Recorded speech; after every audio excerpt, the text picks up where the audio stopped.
Hello and welcome to the JoyNews National Dialogue. And today we focus on something that is of importance to all of us. You know why? Because Ghana faces significant challenges in ensuring fire safety. In recent years, the country has witnessed a troubling surge in fire outbreaks, with markets, homes, and industrial sites frequently going up in flames. These numerous devastating fires have resulted in loss of lives, property, and livelihoods. Let me put this in context for you. Ghana recorded a staggering 4,650 fire incidents from January to September 2024.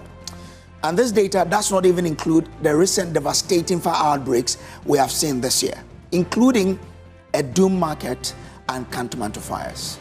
There's the need for action. The frequency and severity of fires in Ghana certainly demands urgent attention and action. And as a media and leader in thought leadership, it is crucial to bring together all stakeholders from various sectors to identify the major cause or causes of fire outbreaks in Ghana and to propose practical solutions to them. This is why JoyNews has put together this great dialogue titled From Ashes to Action, Breaking the Fire Cycle in Ghana. This latest JoyNews Dialogue aims to, one, raise awareness by highlighting the importance of fire safety and the consequence of inaction. We will want to identify and discuss practical solutions to address fire safety challenges facing Ghana, and to also foster collaboration by bringing together all stakeholders to enhance coordination to deal with the problem. Now, let's put this whole dialogue in, one context for you. The following special JoyNews report captures the wave of fire outbreaks which have become an all too familiar phenomenon in Ghana. Watch this. For President John Mahama, the recent wave of fire outbreaks might feel like déjà vu, reminiscent of events in 2013. Just a week after he was sworn in that year, Ghana recorded 166 fire outbreaks within the first 2 weeks of January alone. The Ashanti and Greater Accra region accounted for over 60% of these incidents, with markets and commercial hubs being the hardest hits.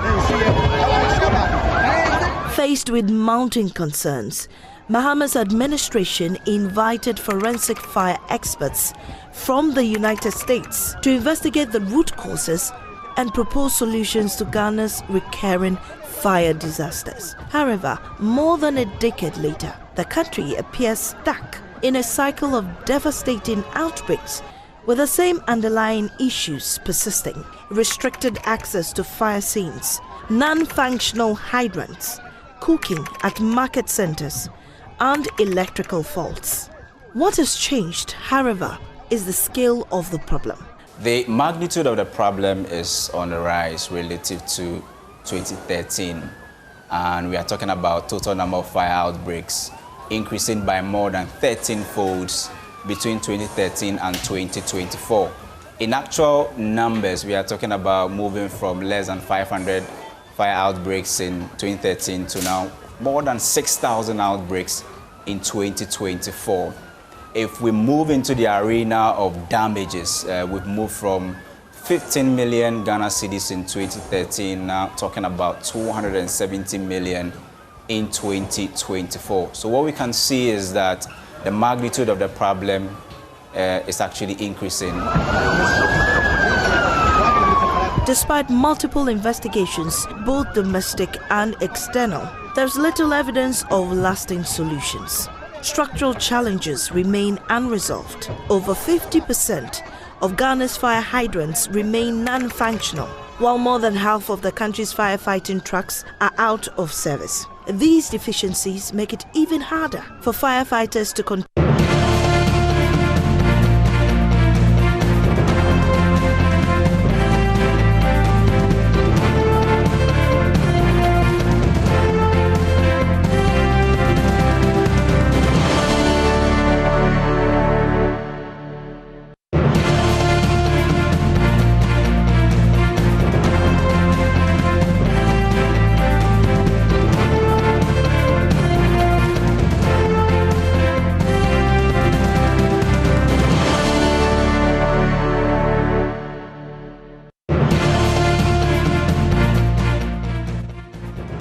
Well, so there you have it. That report has really put into context what we are talking about, the challenge and the reason why you and I have to come together around this table to find solutions to that problem that is confronting us in Ghana. If you just tuned in on radio, this is Joy 99.7 FM. If you're on TV, this is Joy News.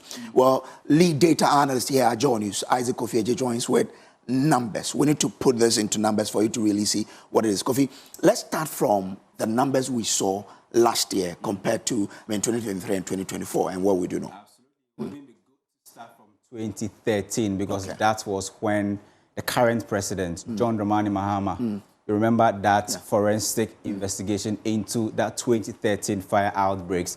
And the main focus was to find lasting solutions to the kind of recurring fire disasters we have every year. And around that time when we did that forensic audit where we invited experts from the US to come down to assist us, if you're looking at the total number of outbreaks in terms of the national picture, we're talking about some 500 fire outbreaks in 2013. Now we are talking about over 6,000 outbreaks as of 2024. Just compare 2024 to 2023 as you see on the smart one, you can see that stratospheric rise in terms of what we are seeing, outbreaks. I mean, talking about 6,000 fire outbreaks, comparing it to the total number of hydrants and even the fire trucks we have, you can see that this could be, or this is definitely a daunting task for the Ghana National Fire Service. And that's the reason why we are having this dialogue. Now, it is important to start from the Greater Accra, right? Why? Because that 6,000 fire outbreaks you saw, just look at that. The Greater Accra and the Ashanti region combined, I mean, accounts for more than 40% of the total number of outbreaks. In terms of Greater Accra, we're talking about 1,309 fire outbreaks in just 2024. Just look at the strength of the service. How would they be able to douse all of these fires, especially the ones at, market centers? And we know that the problem has been, accessibility to the fire scenes, cooking at market centers, faulty, electrical, appliances and all of that. Important. Look at Ashanti region, very close to the number we saw for the Greater Accra region, 1,145 for the Ashanti region in 2025. We talk about the Eastern region also following the third place. There are also other regions, the Northern, Northeast region. There's quite a gap between the third and the fourth. Just like you can see. And what we are saying is that the regions with the major market centers, I mean, the market that, usually you see the hustle and bustle. These are the places that we see a number of fire outbreaks. Just like the Adum, fire instance, for instance, it happened exactly in 2022. The same thing happened. And unfortunately, we are seeing the same thing also playing out in 2025. And it looks like the first quarter is always very difficult. The first quarter curse, we've not been able to get over that because, the first quarter is when we have the dry season, there's Hamatan.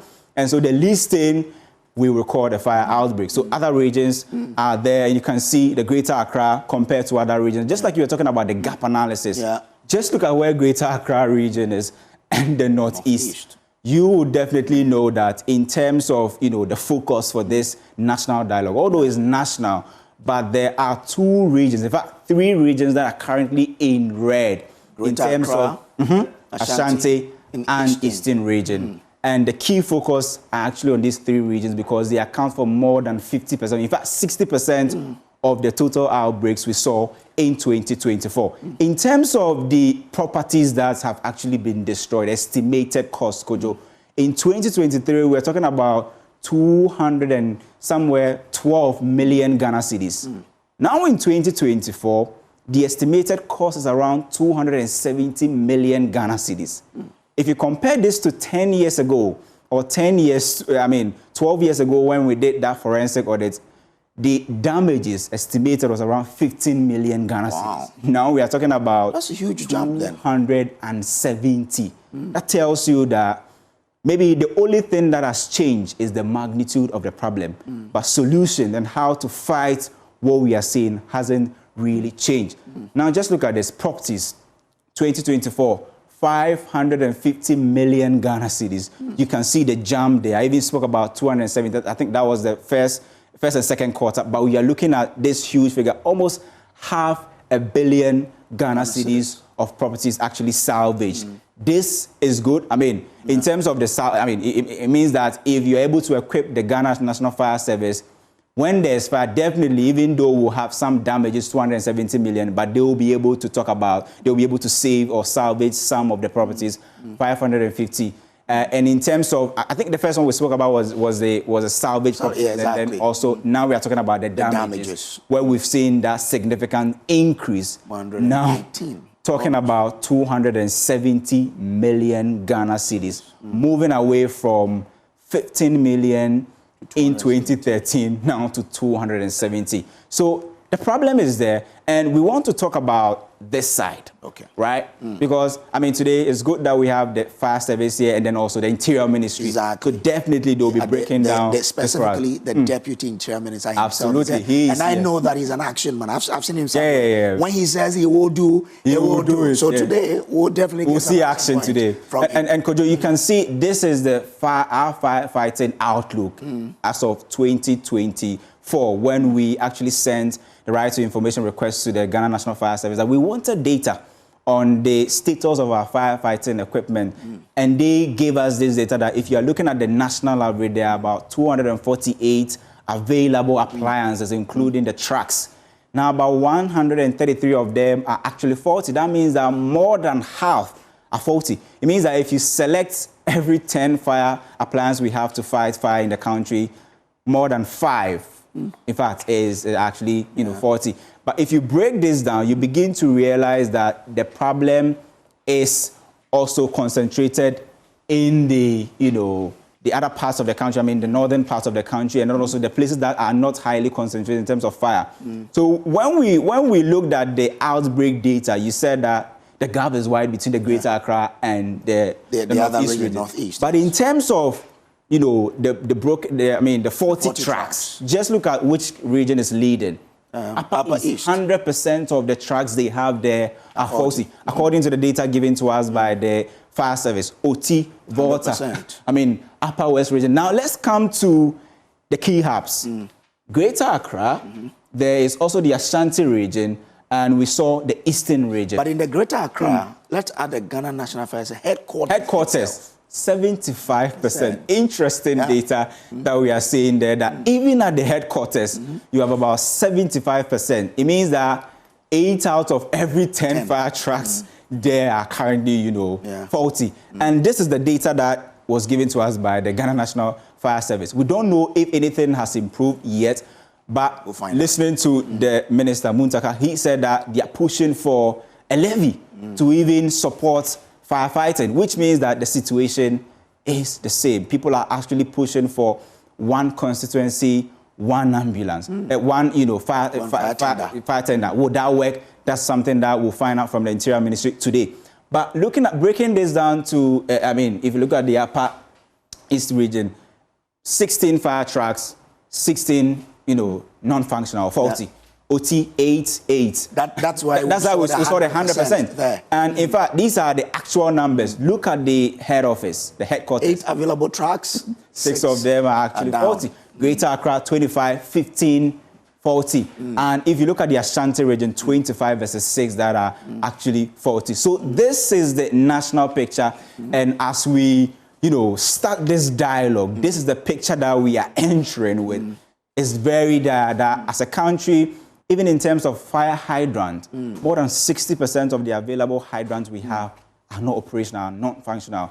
How do we even fight without fire, a hydrant? How do we even get access to water to actually douse the fire? So it is a gloomy picture that we are painting, but definitely the reason why we are having this dialogue is to have solutions. Exactly. And it's our fervent hope that after this dialogue, we'll begin to see some solution in terms of our firefighting outlook as a country. I'm happy you mentioned the hydrants, because some of us, individual Ghanaians, intentionally built over these hydrants. Absolutely.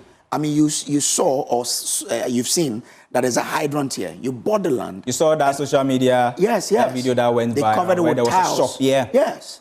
I mean, why do we do that? You've not thought about how that can impact you in the near future if there's a fire break in that area. Just yesterday, somebody called me and said, I have seen your flyer, but I know a shop at Circle. that is built on a hydrant. Oh, he should lead us. Yes, to that and it's been more than 15 years. Wow. The hydrant is still being hidden under a shop. Okay. He called me and said that, I know a shop that has been built and it's actually, on top of a hydrant. So it means that we have so many of these hydrants, they are there all right, but how many Ghanaians even know that that thing we see is called hydrant? It's a hydrant. I mean, Interesting. It's interesting. So we see the education. So it's a shared responsibility there. Absolutely. The education that what you see there is a hydrant and what you have to do to protect it. Yes. And when you see someone destroying it, your responsibility is to report. Absolutely, Coach. So that the right actions can be taken. Interesting. I'm grateful to you for that data there. But that really paints a picture of the kind of situation that we have on our hands. But key questions to address tonight. We would want to find out, the root causes of the fire outbreaks in Ghana and the steps to prevent future outbreaks. Because if you're able to prevent something from happening, that's where you can really control it. And we also want to understand that how is the poor enforcement of existing fire safety regulations impacting our inability to deal with it, which allows hazardous conditions to persist. And that also flames out the sort of situation that we have. How can we retool the Ghana National Fire Service to meet the demands of a rapidly growing and urbanizing nation? We saw the tools that they have, more than, if you look at it, some of them, sometimes 100% 40, somewhere, even at the headquarters itself, 7.5%, so you want to say that 8 out of 10 machines are broken down. How do we learn from best fire safety practices from other parts of the country and the world and many others here on the show? We will try and get all the solutions for you, but remember that your thought is also very much welcome. This show is being streamed across all our social media platforms. Leave your comments there and we will try our best to share your thought with the rest of the world. This is the JoyNews National Dialogue. Today we are looking at from ashes to, the solutions that in terms of action that we're looking for. My name is Samuel Kojo Breziton. Always an honor for me to bring you these dialogues. I will go for a short break. When we come, I'll tell you who we have here, but definitely it will include a Deputy Minister for Interior. Stay with us. Now, fire has gutted St. Charles SHS in Tamale. Now, Ghana has witnessed a couple of fire incidents over the last 7 days. 5 hours and Ghana Fire Service is still grappling to totally put out fire that has destroyed more than 200 shops at Kantamanto.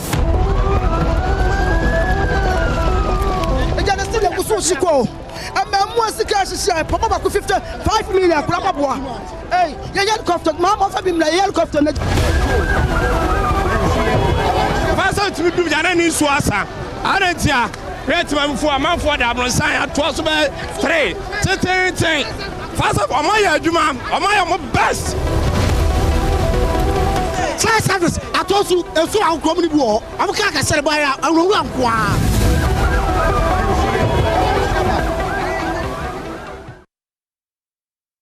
All right, so welcome back to the National Dialogue here, from ashes to action.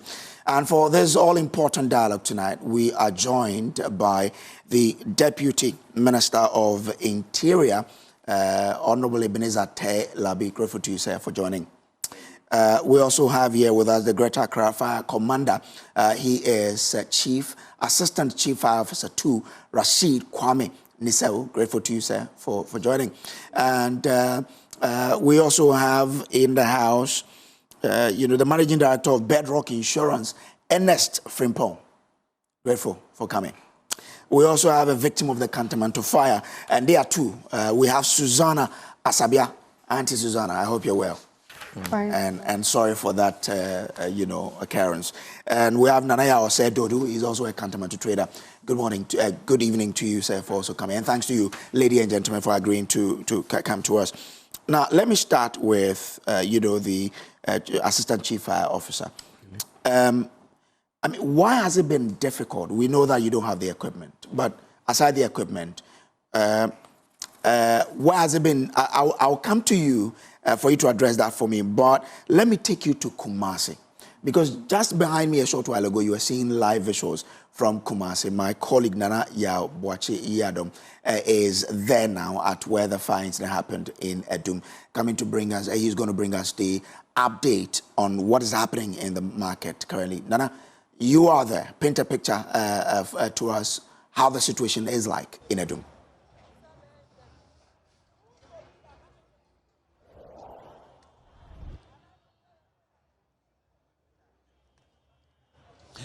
Well, Kojo, on the 21st of March this year, that is when fire engulfed several shops here at Adum PZ Arena, and inside it is where we have the blue light where the fire also stretched out to. And in fact, before I even come to the Adum fire itself, we remember that in the Ashanti region alone earlier this year in January, fire also engulfed the Kwadasu Wood Market twice on 2 occasions, and then we came to record this tragic incident that happened on at the Adum PZ Arena. It started on the 21st. In fact, it happened on the 21st of March this year. That was a Friday. Around 4 a.m. is when the fire started. Now, this building on my right is where the fire started from. The top floor of this building is where the fire started from. The shop in a shop in the middle of the top floor is where the fire did start from. It stretched from that building in the middle of the first floor, and then it engulfed all the shops at that particular floor. It stretched to the middle floor, then it came down and it definitely engulfed the entire block. And this block that I'm talking about is next to the Hello FM building, the popular Despite building in the Ashanti region, Adum to be specific. And so this is the building where the fire started from, and at the top floor is where it started from. Now, Kojo, it moved from this place, this one building, to the other building on my far left, and then it engulfed the entire building and the entire structure over there. Now, there's a building that's also closer to the road that is opposite the phase 2 of the KJTR Market project that was also affected by the fire, and also another building that is equally behind or opposite the Roman Hill stretch is also here. This building was also affected by the fire. So, Kojo, from my right to my left, in the middle of it was also affected. Now, the middle of it, where I am currently, is where we call blue lights. The traders really engage in the sale of shoes, clothing, and among others. And that is what this place is popularly known for. So the fire from the first floor did stretch and then came in here where there are wood structures, and then it did engulf the entire place, which is now bare. Now you can see that there's been excavator that has come in here to make sure that a road or a path is created to prevent further incidents from happening, and making sure that if it does happen, it is able to be kept on time. When the incident did occur, we've heard from the NADMO, from the Ghana National Fire Service, from the Ashanti Regional Minister, Dr. Frank Amwakwini, who has been aiding the traders so far. Now we know that over 2,000 traders have been affected by the incident, and a very busy place, a very bustling market like Adum PZ, it's now bare with nothing really happening here. There has been some form of disagreement between the traders and authorities, as the traders are demanding that the land be released to them, but we are being told that the Asantini would have to make a determination on that. And Kojo, if we are to talk about the severity of the fire that did engulf this place, you can see clearly from how bare this place looks like and from how empty a lot of these shops are. And even from yesterday, when the former NPP's vice presidential candidate was here, Dr. Matthew Poku-Prempeh, he indicated that he himself has been affected because he has sisters and relatives who own shops here. And Kojo, we've been told that no trader did pick anything from his or her shop if the place was touched by the severe fire that did engulf this place. But now you can see that although the traders are waiting for the Asantini to make a determination on whether they are to come back to the land or not, the boys, as they are being called, who do make sales here, mainly in shoes and clothing, have started to occupy the places. You can see some of them behind me and all that they came to make sales in the morning. But we are looking at the severity of the issue that did happen here on Friday. That's a week and some days ago.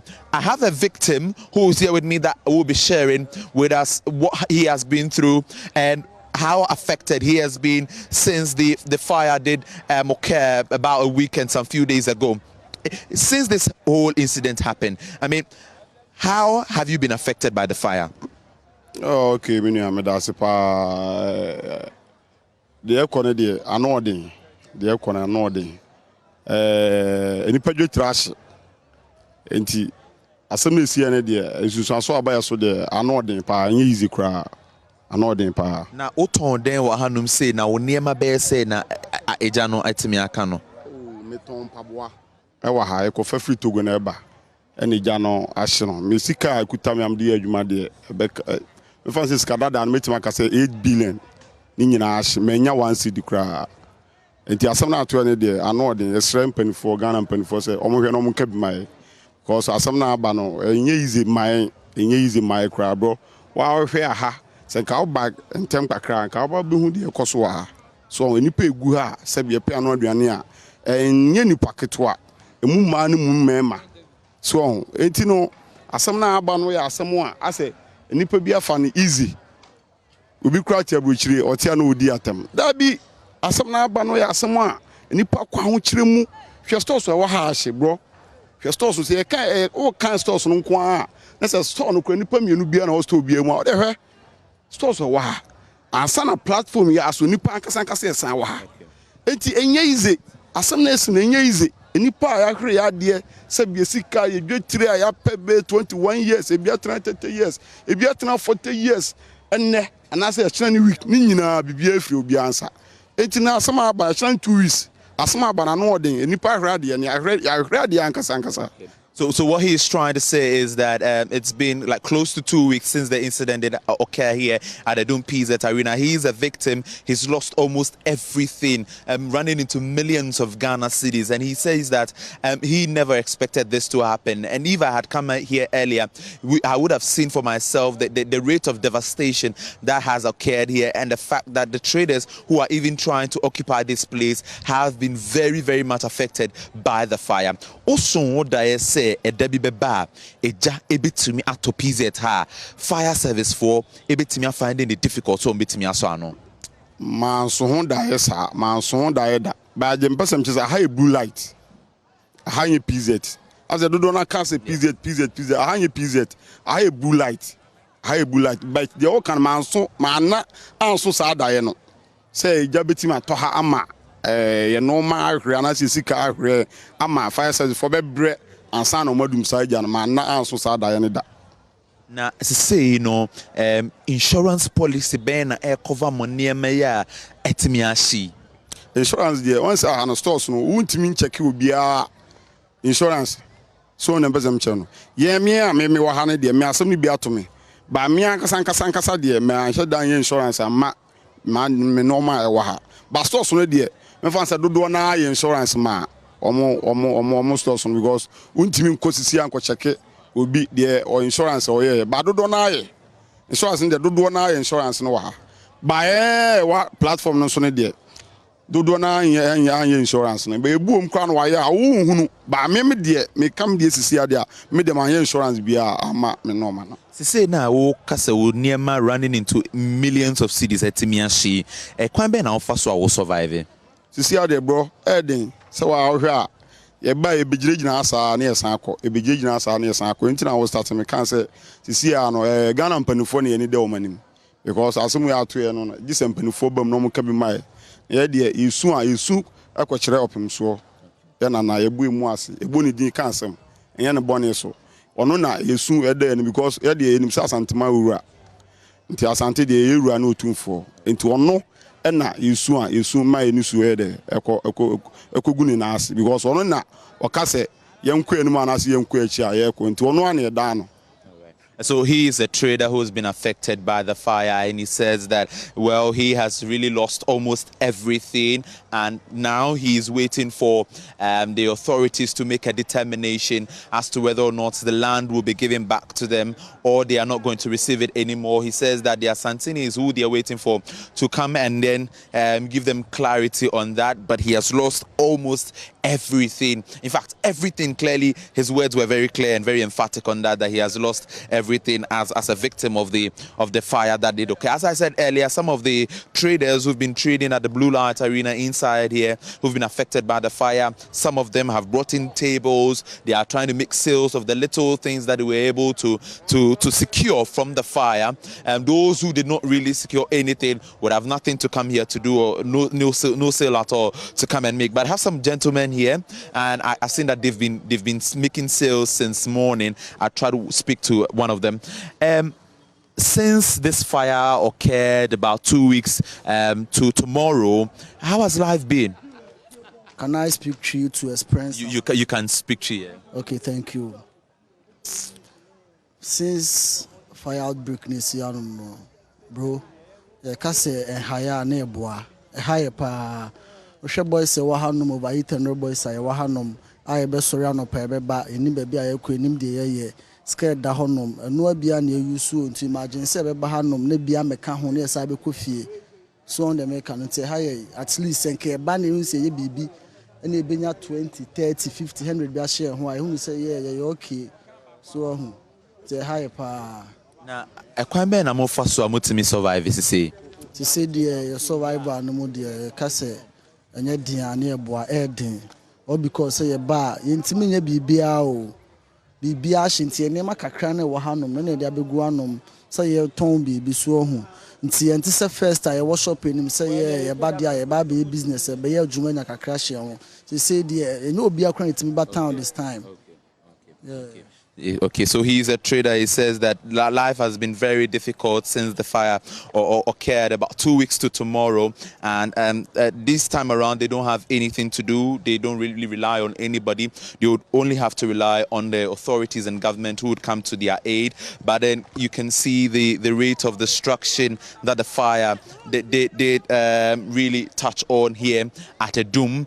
Several shops, over hundreds of shops have been affected by the fire, and more than 2,000 traders, per the statistics from the Ghana Fire Service and NATMO, more than 2,000 traders have been affected by the fire. The President John Dramani Mahama was here on that Friday that the incident did occur.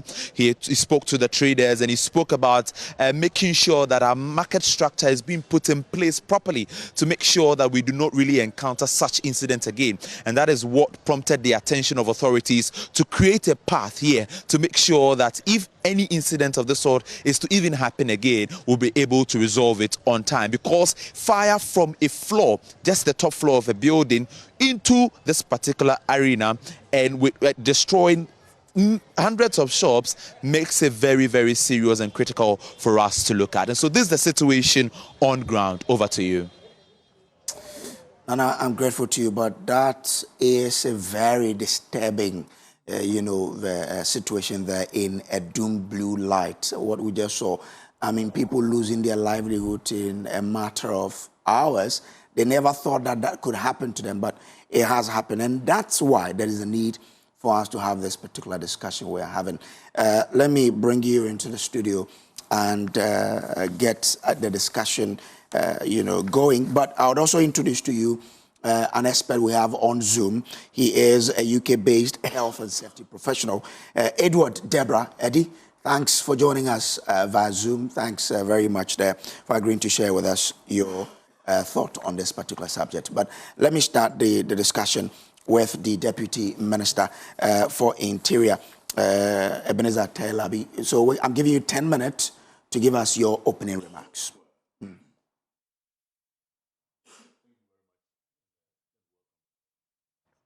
Your name, Deborah, right? Again? Your name? Oh, I am Kojo Brace. Kojo? Yeah. Thank you for this opportunity. Now, before I say anything, let me, on behalf of my minister, myself, extend my sympathies to the victims. It's sad. Yeah, very. Yeah, and, we continue to lose This time around, I don't know how many lives, but I pray that nobody lost his life in any of the recent ones. But we have had instances where we've lost lives. Yeah. Livelihoods have been lost. People's businesses have collapsed. And these can be attributed to so many things. From faulty electrical installations, through poor waste management, the use of naked fire. You can name them. But the bottom line is that we have to look for a way to prevent these things from reoccurring. I think that we have gotten to a stage where we need to really, take a step back and look at, the issues as they are. If you look at, you just, there was some data, regional data. Yes. You can put that thing on the screen. Yes. Okay, we'll bring it back again. It tells you a certain story, a certain trend, where even when you come to Greater Accra and you want to zero onto where we have fires, you realize that these fires are, rampant in areas where we have higher, population density, the markets, the marketplaces. It tells us a story. And that's the reason why you have, the tendency. Okay, so that's yes, Greater Accra. Let's look at the population. Even if you want to zero onto where, we have these activities, it happens in our markets. Yeah. Where we have the numbers there. You go to Kumasi, the same thing, Eastern region. These are regions that harbor a lot of our populations. When you go to the north, I'm not surprised, that it is lower, because in terms of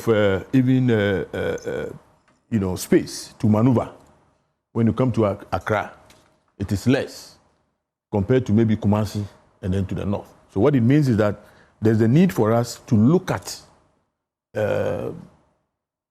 apart from looking for, fire, extinguishing infrastructure, fire preventing infrastructure, there's something that we need to do as a people who believe that we must fight this rampant, occurrence of, fire outbreaks. It tells you a story, and what I can say is that if even we have all the fire accoutrements in place, if we have all of them in place, we still behave the way we behave in these places, we also have the fire. Because what happened in Kumasi is that they had fire. There was fire tender in place, but they could not access, the fire to quench it, because there was no space to maneuver. So what are we doing to, prevent that from reoccurring? Now, our markets and marketplaces are managed by their district assemblies. They are managed by, conjunction with the chiefs, and sometimes, they consult the fire service, police, and the rest when it comes to, taking care of, their safety is concerned. Are they still doing that? If they are not, that means that we need to revisit the issue. How are the markets relating to the police, the fire service, and all those who matter, insofar as our safety is concerned? How are they relating to each other? Now, the other thing too is that we are talking about poor waste management. Now, the marketplace is our office. We want to do everything there, including even sleeping. In the market, people cook. How are we going to go about this? Can't we have, even that attitude must change, because if we say, okay, open the market at 6 and close at 6 a.m. and close at 6 p.m., in between, people can, cook. And in the process, if the market is going to be closed at 6, people, Ghanaians, how our attitude towards time. You wait When it is 6:30, that is when somebody would want to cook. And if you want to enforce the closure, of the market, that means that by 6 o'clock, the marketplace should be, locked up. And people in a hurry might end up leaving, remnants of fire. And you don't know what will happen. Now, the other thing too is that, what's the name here? Is it from Pong, right? I am Kojo. Yes, Kojo, yes, sorry. Kojo, yes. Kojo. The other thing too is that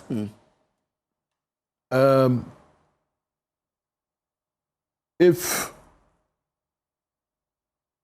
we do not, as it were, if we do not really sit down and agree that if I am the owner of the shop, I owe it a duty to protect the next, a shop.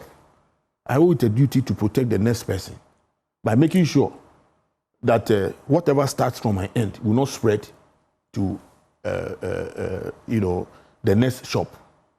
And if you agree, then what it means is that you have to take into consideration the space in your shop. Because the way things are even packed in the shop is another thing. Now, the other thing too is that we might have to look at even what we sell and space allocation to various, items that we sell. Now, the Ghanaians, like any other, West African trader, I go to Nigeria today, maybe I'm going to buy, lace to come and sell. When I got to Nigeria, I realized, there's this soap or there's this alcoholic beverage that people, are interested in. Let me bring some. So they start with clothing and end up selling appetition in that shop there. And I am very sure that the next person may not even know that they are selling appetition in that shop. Or even if they get to know, it may be too late. And you'll get to know when the fire starts. So we have a duty, and I believe that the district assemblies, in conjunction with the market women and the chiefs, would have to sit down. Because at the end of the day, if government builds a market, we put in all the measures. Somebody must must take care of the market. And that is what is also lacking. And if you listen to, my minister, we are coming out with a lot of, interventions, which we think would, help in at least reducing fire outbreaks, especially in our markets. Because, for instance, if you go to a market after 6, 7, you don't find any fire, officers in and around the marketplace. One, because they don't even have space in the market. The market women will be fighting with you because if fire hydrants are even being covered, they need to make some space for fire officers to at least have a desk so that in case of anything, they can be advised. They can also, preempt, large outbreaks because if they see it, will be able. Let me tell you an interesting story. I was at a filling station, and I don't know what happened. All of a sudden, a vehicle that was in to buy fuel caught fire. The pump attendants, they took to their heels because they didn't know what to do. What we are saying is that for these, pump attendants and their allies, those who drive tanker vehicles, tanker drivers, all inflammable, those who deal in inflammable substances must have, compulsory training, which will be given by the fire service. So that if you are there and fire starts, you know what to do, you don't run away. But they took to their heels. And we're just lucky there was somebody around who all they did was just get a wet towel and then just place it on it. That fire, pump attendant did not know what to do, so he took to his heel. And it happens, with even the tanker drivers. So we want to train them. Much as we want to solicit, for support, funds, to buy the platforms, buy the tenders. When you buy them, and you don't get access to the market, you don't get access to the fire, it will become a waste. So these are some of the fundamental issues that we need to deal with. People must understand that in the marketplace, we don't just discharge anything. Even if you have to use naked fire, you must be responsible enough to quench the fire before you leave. Or if there's a regulation or there's a law that you don't, cook in the market, we need to appeal to each other. Yes, you'll be hungry. Yes, sometimes these things happen by accident, but more often than not, it is man-made. We out of negligence, out of sometimes complacency. Or we cook every day here. Or we do this and when you forget, the next time the whole place is on fire. So this is just my intro. Okay. If we come to what, as I've already spoken about, if we get to how to handle the issue, I said let's look at the fundamentals. Sure. Then, as a policy, as I said, we want to make sure that we have fire, officers. My ministry is even going to collaborate with the Youth Development Authority, to get some men that will be trained by the fire, service. These people can be deployed at the markets, so that at least if they are there 24/7, the least spark they could take care of. Whilst also educating, the fire. The market women and men. Another thing too that the fire service has, been telling us is about the use of unqualified electricians at the market. Okay. Illegal connections. Sometimes the wires are so loose that even with a little, with a little change or a little movement, there will be sparks. And some of these sparks will occur where we have inflammable substances. And it can easily, go out there. So, yes, I have my shop. I own it, I pay for it.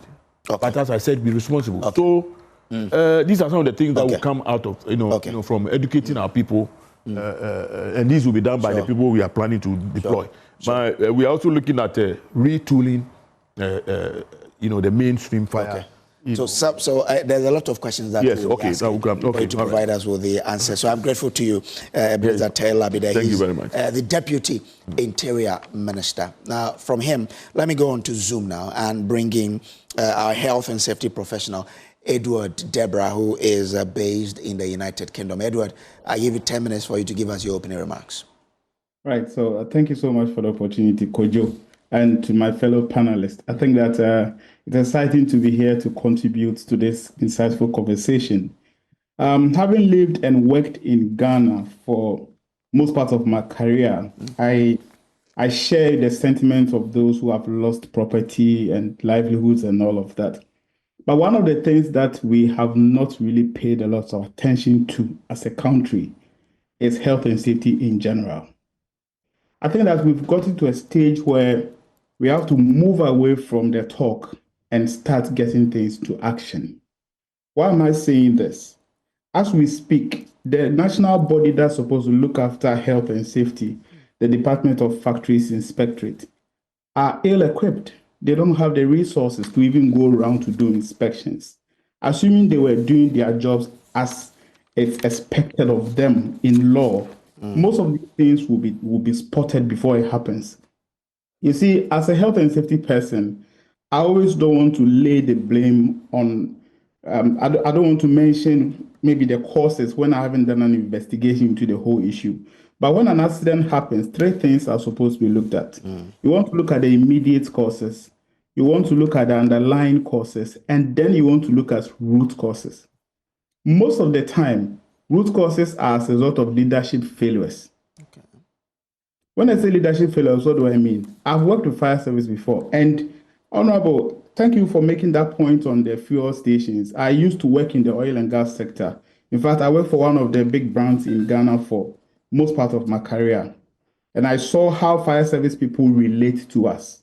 We had a good relationship, but you would be surprised that some fire servicemen do not even know what it is they are fighting. That leads me to politics. We fix the square pegs in round holes. So when there's even fire, the people who are supposed to fight the fire don't have the requisite knowledge to be able to do it. That's another thing that we need to look at. And that would obviously trickle down to the root causes I'm talking about. For fires to start, three things are supposed to be present. There's fuel, there's heat, and ignition source. When these three things are there, it happens. And these three things are mostly everywhere. So you want to think about oxygen, air that we breathe. It's everywhere. And then fuel, it could be paper, it could be anything that can burn. And then fuel, it could be paper, anything that can burn. And then combustible heat generated from stove, generated from faulty electrical connections and all of that could give rise to fire. So that fire triangle is everywhere. How well do our traders, our people know this fire triangle? And what is it that they can do to even prevent them from happening? Also look at the fact that a lot of us keep fire extinguishers in our cars, in our homes, but we do not know how to use it. So if simple fire, and fire don't start big, it starts small before it becomes bigger. So if you're able to spot it very early, I'm sure if you have the basic knowledge of firefighting, you could pick your portable fire extinguisher and deal with it. But that is also missing. You want to also talk about enforcement of our laws. Trust me, all the laws that there is in the UK where I live and in Ghana, they are there. We've got them. Our challenge have always been enforceability, because you will find somebody who will be willing to bend to make sure that somebody gets things done without going through the right processes. Building of markets. This is not done by just anybody, by the district assemblies. Once they finish, they make sure that they put in all the right structures, toilet facilities, washrooms, all of them. But people get the market stalls and they decide to re-engineer the whole thing into what they feel works for them. Meanwhile, they've done this with the intention that in case of fire, the fire tenants and things will be able to make easy access and exit from the places to fight the fire. We are building on waterways, we are building on hydro systems, and partitioning the things the way it's not supposed to be. So if you sort of reconfigure the whole engineering setup, what do you expect when fire happens? You'll run into chaos. You also want to consider public education. Now, this I want to take you back a little bit. A couple of years back, we had President Kofo's special initiative on, I think, President Special Initiative, that program. Yeah. Yes. So when we're growing up in schools in Ghana, we are fortunate enough to learn 9 languages that we learn in schools. Akan, Ewe, all of them. Can we suggest that the Information Services Department, through the National Commission for Civic Education, will begin to break down these educational pieces into different languages so people would understand? Because I believe that an empowered workforce will obviously deliver the goods for you. But if the workforce are not empowered, it becomes a big challenge for them to live up to expectations. So education should be prioritized. I believe that would help deal with the issues. Emergency arrangement as well has to be improved. Our Ghanaian emergency arrangement has collapsed, right? The Ghanaian emergency system needs support. It's actually on life support, because go back to COVID, we were confused. We didn't know what to do because we don't have a working national emergency system. Let me take you to Parliament. A couple of weeks back, a month back, the ex-president had his ADC collapse in the House. We also saw how he was resuscitated. That should tell you that we have a problem in our country that we need to deal with, right? And it has to be done with in all seriousness. We cannot just sit down and still begin to feel like work as usual. It has to move beyond words. Let's see some action. Again, for us to be able to deal with these issues properly, I see it as a 3 key thing. There should be collaboration, there should be engagement, and then there should be a lot of influence. Collaboration, engagement, and influence. I believe when these things are done, we'll be able to put things in perspective and everybody would wake up. The laws must be seen to be working. In fact, it should work without fear nor favor. June 3rd disaster, Kwame Nkrumah Circle. This year will be exactly 10 years. Tell me what actions have been learned. Tell me who has been punished. Work as usual. right? Somebody's construction, and then another person's fuel station, when he refused to adhere to the protocols, led to fire. Who is to blame? Those who are even supposed to be compensated, as we speak, have not received their compensation. So you see, the people are gradually losing trust in leadership dealing with the problems. It is one thing having all the logistics you need, and it's another thing maintaining the logistics. Fire tenders are not well looked after. Governments will do their part. What about us? How well are we maintaining them? Right? Government can give you all the sophisticated equipment. If you don't maintain them well, they will break down. Why is it that whenever we travel outside of our country, we're able to conform to the laws in there, but in our own country, it becomes work as usual? Our attitude has to change. Attitudinal challenge change. It's very, very important. Until we deal with that as well, no matter the solution that we would have, we will destroy them and we'll still be back to square one. Okay. All right. Right. I'll pause for now and come back again. No, you still have 1 more minute. So if you still want to make that point, you can make it, and then I'll come back to the studio. Again, on the public education, right? Even at the market centers and all those places, they all equally need some form of public education. But like, as I said, I want to reiterate the point that we've got to break this down into different languages. It shouldn't be English all the time. Because if you want to speak to people in the language that they can understand, you want to speak to their heart. So speak the languages that they are familiar with, and then they will be able to grasp it. Let's find some infographics, some cartoons depicting how to manage basic fire, how to deal with first aid in an emergency, all these things. Once we are able to share these messages across, I believe that people will be informed and they will know exactly what to do so that we can manage our systems better. Otherwise, honestly, we can have all the roundtables, but the solutions won't be there. We have what it takes to deal with our problems. We have to grow our own ingrown solutions to address some of these concerns. And it begins by looking at the underlying causes, the immediate causes, and the root causes. Without these three, we'll be working in futility. Okay. All right. I'm grateful to you, Deborah, for that, 10 minutes of sharing your thought with us here. This is still the national discourse on, from ashes to action. The many fire outbreaks we've seen across the country, and the staggering numbers we've seen in terms of the damages along its path. What do we need to do to solve them? What sort of solutions do we envisage? And that's why we've put together this national dialogue to look for the answers. Coming back to the studio, let me bring in the man from the fire service who will help us get the answers soon. So Assistant Chief Fire Officer 2, Rashid Kwame Nassau, is Greater Accra Fire Commander. Chief, I'm giving you 10 minutes to give us your opening remarks, and then I'll come back and we'll do the opening question Q&A. Okay. Good evening, Honorable.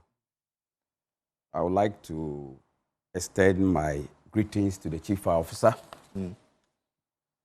CFO Daniela Mausi Sapointo, and then the directors of the Ghana National Fire Service, and then the good people of Ghana, particularly Greater Accra, and the firefighters who are sacrificing and putting their lives on the line for the safety of others.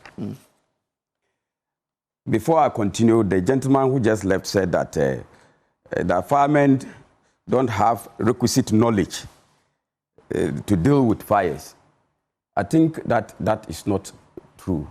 To say that we don't have the requisite knowledge to deal with the Ghana fires in Ghana is not true. He said he's a fireman. I don't know which course he was, but the truth is that the men are trained.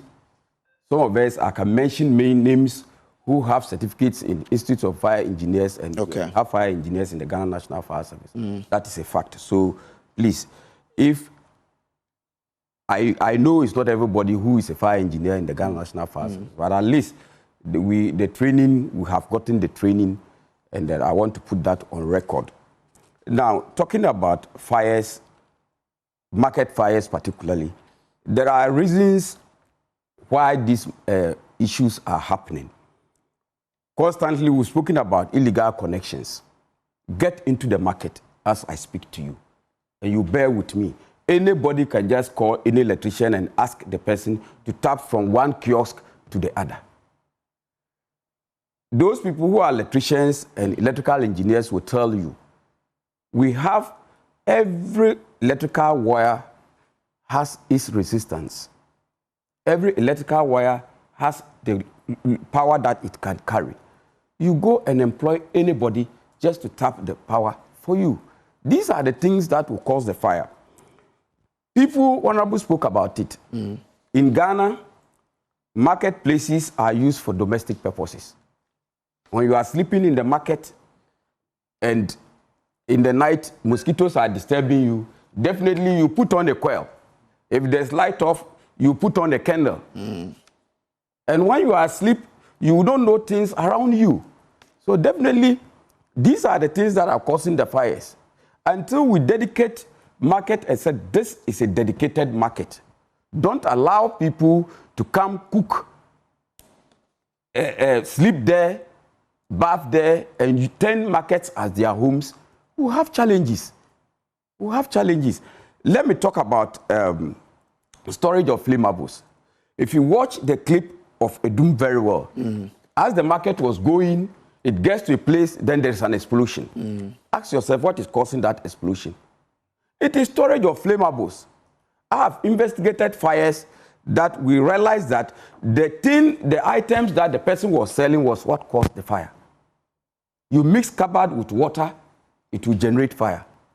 There is a sensitive fire that I would not like to mention, but that was the cause of that fire. In a market, the person was selling cupboard, and water fell into the cupboard and generated smoke. And the person didn't know that you don't have to even add more water to it. So in their attempt to put out the fire, they were adding more water to the cupboard. And that generated, and it became a very big fire in this country. I led the investigation to that fire. So to prevent these things, market segmentation, like Honorable said, we should know that this lane is for cloth sellers. This one is for tomato sellers. You wouldn't believe it. In Konongo, firemen nearly lost their lives because somebody was selling grenades meant for galamsey activities. Okay. In fact, the gentleman who even dynamite. Sorry, the gentleman who even told the firemen to get away from that place because that kiosk pending there is dangerous, died. Why are you selling dynamite in a store? A shop? Why? Why? Okay. Let's look at poor housekeeping. You get to the market, whatever you want, you get it. You get to the market, whatever you want is in the market. They sell everything. We don't have closing time, we don't have opening time. If you watch carefully, these markets that are giving us problems are markets that are not what? Structured. Even if you have a very good market that is structured, KJT fire, I was there. I was there. We were able to contain it. We were able to contain it.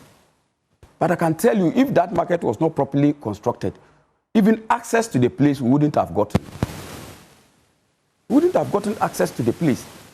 So if you want a solution, to borrow the president's agenda, resetting Ghana, I think I will humbly suggest that all markets should be properly what? Constructed. We should do away with going for wawa boards and these plywood, and you do something small and come and sit there. No, that we should, as a system, we should try and do away with such things. Otherwise, these are the problems that will be recurring. Okay. Let me come to Kantamanto specific.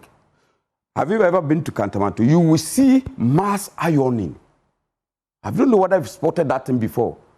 You go to Kantamanto, people have fire sitting. It's not one, different. And they have very, very big irons.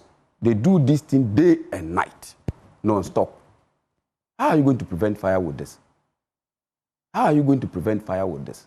So they're ironing the clothes. That is their business. I'm happy the Kantamanto reps are here. That is what they do.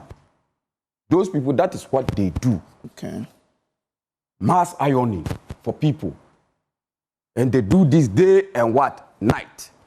Those who sell chicken, they buy, then they have somebody who will put hot water and then they pour the hot water on the chicken to take off its feathers.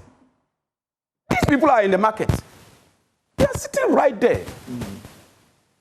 As I speak to you, these market people, they have the market authorities who are there. They also know that these activities that these people are doing can have a negative impact on other people. Okay. So I'll come back to you. Yes, I can go on. Yeah, you will go on. I just want to fix your microphone for you because you're making very, very important point. But as I told you earlier, for those of you who are watching in your homes, in your offices, in your cars, and those who are listening on radio, Joy 99.7 FM, you can go onto social media and leave your comments on the subject there. We'll pick those and share them with the rest of the world. Let me remind you that we have traders from Kantamanto here. So with the discussion about market and I will go to them and then we can hear from them as well the sort of solutions. Okay, Chief Fire Officer, so you're back. You're making a point. Assistant Chief Fire Officer. Assistant, yes. I don't want to get into trouble, please. The Assistant Chief Fire Officer, yes. See, there was one particular fire that occurred in Kumasi. The Rasta man who caused the fire was a shoemaker who made what? Shoes. This Kumasi shoe, and they use fire to do it. He does it all the time. Everybody is watching him. He left one day, the fire unattended to, and the whole market was what? Raised down. I don't want to mention the market's name. I investigated that fire because I've been in Kumasi. I've worked in Kumasi for close to 8 years before coming here. See, in Kantamanto, our investigations revealed that they have a corner that some group of people sit down there and smoke. They don't sleep. Theirs is just to be there and be smoking. Ask them, they know. So once you spoke about Kantamanto, who has reported this to the police? Once you spoke about Kantamanto, we put on the visuals from Kantamanto, how the fire devastated the entire market. What is making the place more difficult? If you watch, there was a video clip that was going around that somebody said that can the bicycle pass through Kantamanto? It's me. Okay. I asked that question because the fire engines were there. Be honest with me, all of us here know Kantamanto. When Kantamanto is fully charged, can you pass there with a bicycle? You can't pass there with a bicycle. But here is a situation, the fire is burning, and the firemen will have to extinguish the fire. What it means is that you have to park about 200-300 meters away. So then if you came with about 3,000 liters of water, then the hose, you are connecting about 4 or 5 or 6 hoses before you get to the fire ground. 2/4 of the water that you are going to use for firefighting will be used to trap in the hose to make it charged. Before now you can even get the water to the fire ground. Now, after the Kantamanto issue, the traders unions, some of us met, they came to my office.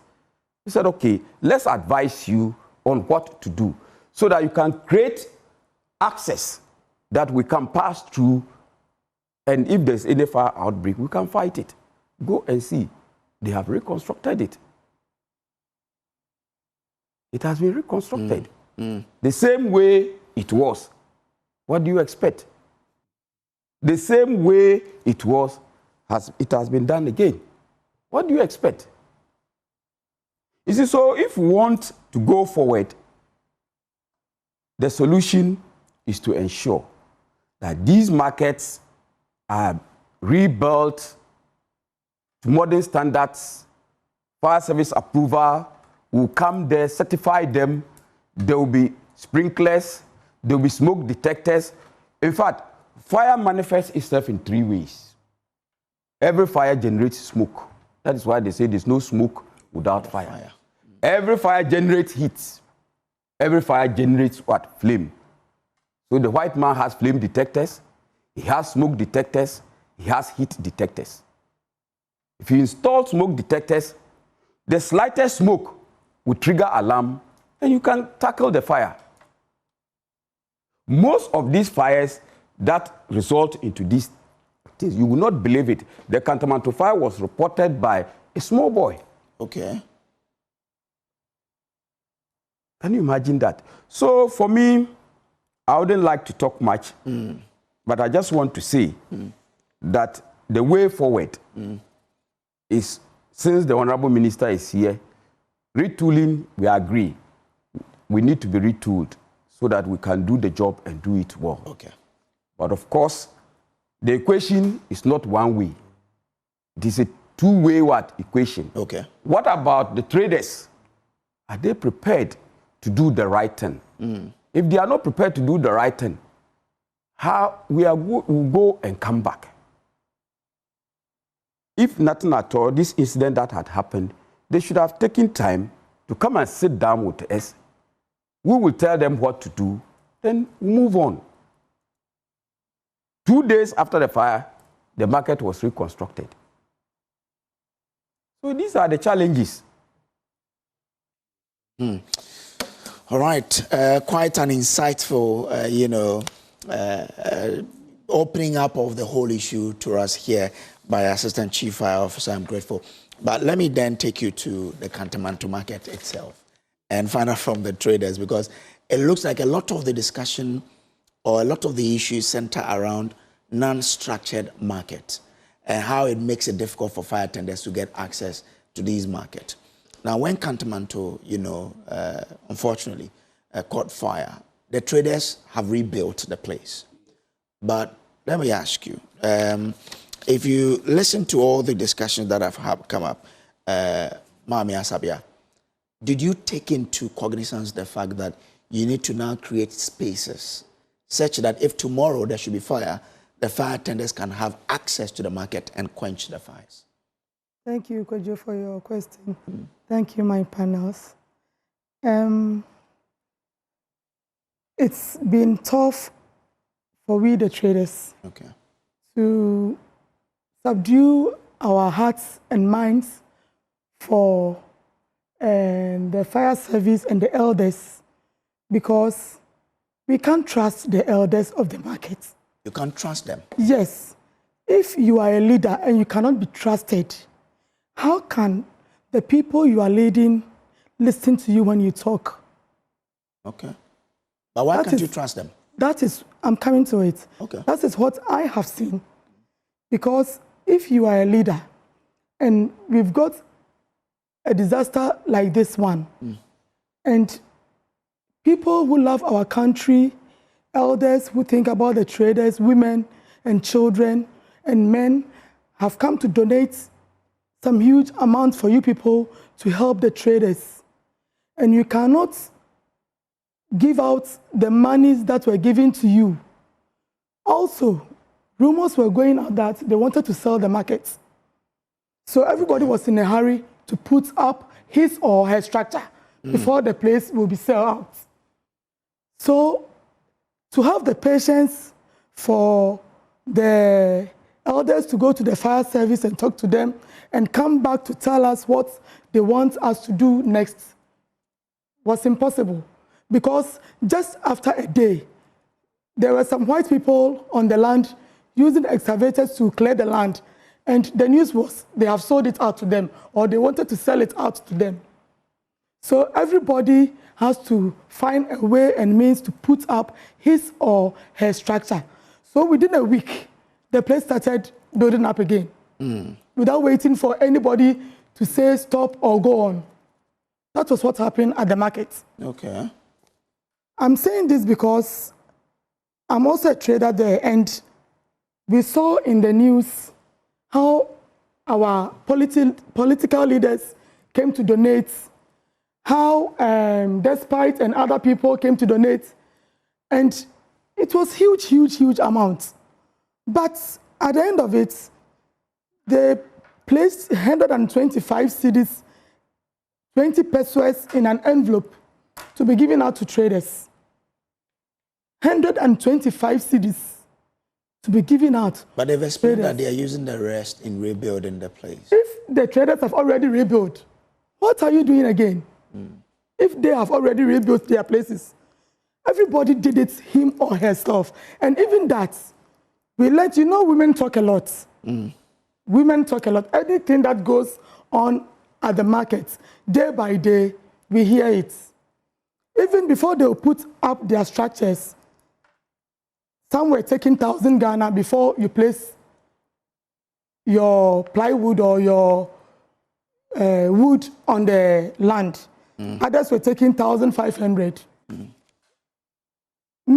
I sell in front of a store. I'm coming. Honorable, you want to ask a question? Goodness. No, the leaders taking care of the place. Okay. It's not me. I don't know the landowner, but we have leaders at the market. They took those monies from you. Excuse me. That was what the ladies. You see me. I sell in front of a store. Okay. I don't have a shelf inside. Okay. So when they are passing, they walk in front of me. Okay. And you see people talking. Okay. You can ask them what is going on. And this one will say, I paid 1,000 before I was allowed to rebuild my structure. Okay. Even when Auntie came to interview some people, they said it. They said they did it themselves. You know, and if this can go on, how can a trader trust a leader who is leading him or her at the market? So if they couldn't wait for even the fire service to come and then teach us what to do, that was what happened. Also, I will plead with the which means that if I understand you, you've rebuilt the place without leaving spaces where fire tenders can access. As our fire service personnel said, if I am here and you are here and Uncle is here, everybody has put up the structure. So it has gone the old way still. Okay. Oh, yes, it is true. Okay. Because I can't give mine to be a paved way for somebody to sell. Because if I don't do it, we learned the market was getting to sell to some people. So everybody rebuilt his or her structure. You see how the things went. So also about the ironing and the people cooking at the market. In fact, the market has turned into homes for some people. It is true. Some people stay very far. They come on Monday and leave on Saturday evening. Oh. Especially most of the women who stay very far. They think about their TNT from their house to the market every day. So if they calculate it and they calculate what they get at the market, they are losers. So they have to stay in the market. So definitely some of them will cook. And they have people who cook as their business and they sell. So what I would plead with the fire service is they should train those people for us. Okay. They should invite all those people who use fire at the market as their business. Because if you iron, you use fire. They don't use electrical. They use charcoal fire with those old-time irons. So we need them to be trained for us because maybe that is the only thing the person also does for living. Okay. We would like them to do that for us. Also, I will plead with the fire service to let the stores have fire extinguishers. Every store. It should be mandatory. Mandatory. That you should have it. You should have it. Okay. If you own a store, you should have a fire extinguisher so that if something happens, it can help us. So I will plead with them to do that for us. I will come to the fire a little bit. The market that got burnt. It was a blow to we, the traders. Okay. A very, very huge, big blow to us. Some of us collapsed and were admitted at the hospital. Okay. Women who use loans for their business. I know a lot of people who went for loan just a week, the place got burnt. If you go for a loan and you lose in a fire, definitely you will pay. Exactly. Unless you are dead. So if you've gone for a loan and for just a week and it gets burnt, maybe you go for items and get burnt like this, it's not an easy task for we, the women, and even the men. I hear you. Yeah. Thank you.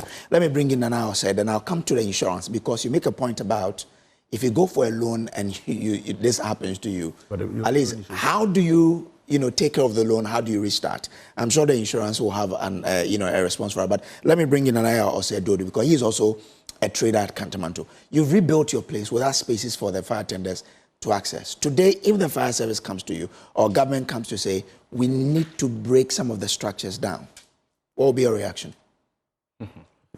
Thank you, Kojo. My fellow panelists. Well, you know, this lack of space in our market, well, I would say one major cause has to do with this old rural-urban drifts. I hope you're getting me. And in one way or the other, connected to unemployment. This is a very big and a major burden of the nation. So a place like Kantamanto, where I am, which happens to be in Accra Central, and I would say an enclave of commercial activities, kind of absorbs like thousands of people. Some I would say graduates, some I would say second cycle graduates, some to, well, none, like all category, all manner of people. So, well, any or every available space in Accra Central, be it Kantamanto or Kanshi, is money. Even if you go to the adjoining commercial center, like Okanshi, even the roads through where the cars, like the cargo cars, carry the goods to the various shops, you can see that women have turned the roads to their shops. And the authorities are very much aware. They even send their workers, their officers around to tax them, issue out receipts to these women. Now, back to Kantamanto. Regarding the question that you asked, that are we ready to seed out spaces for, restructuring of the place? That's kind of problematic. It's going to be a problem because a lot of people are going to be affected. The reason why, yeah.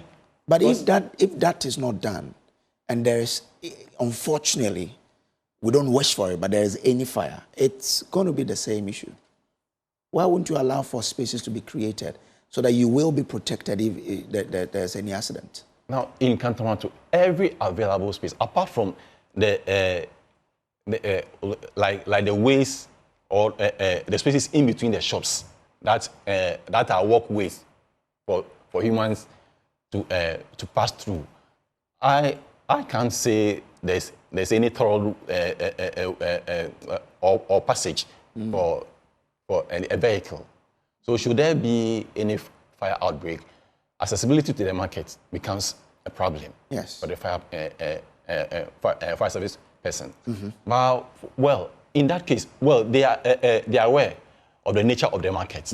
So if there should be a fire outbreak, well, don't they have something like fire hawks? Instead of relying on their trucks to access the market by road, don't they have fire hawks helicopters that they can use to helicopters? Okay. Well, that's okay. One question I want to know, because we are in the 21st century. Okay. Yes, of course. So we can't rely on this old kind of approach to fire fighting. Okay. Okay. Because fire hawks helicopters are being used in some countries in West Africa, and we are no exception. Ghana.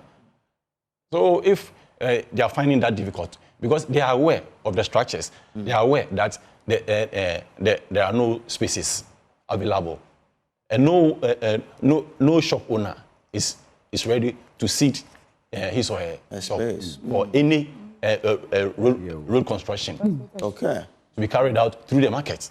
You see me? Okay. And the reason why we quickly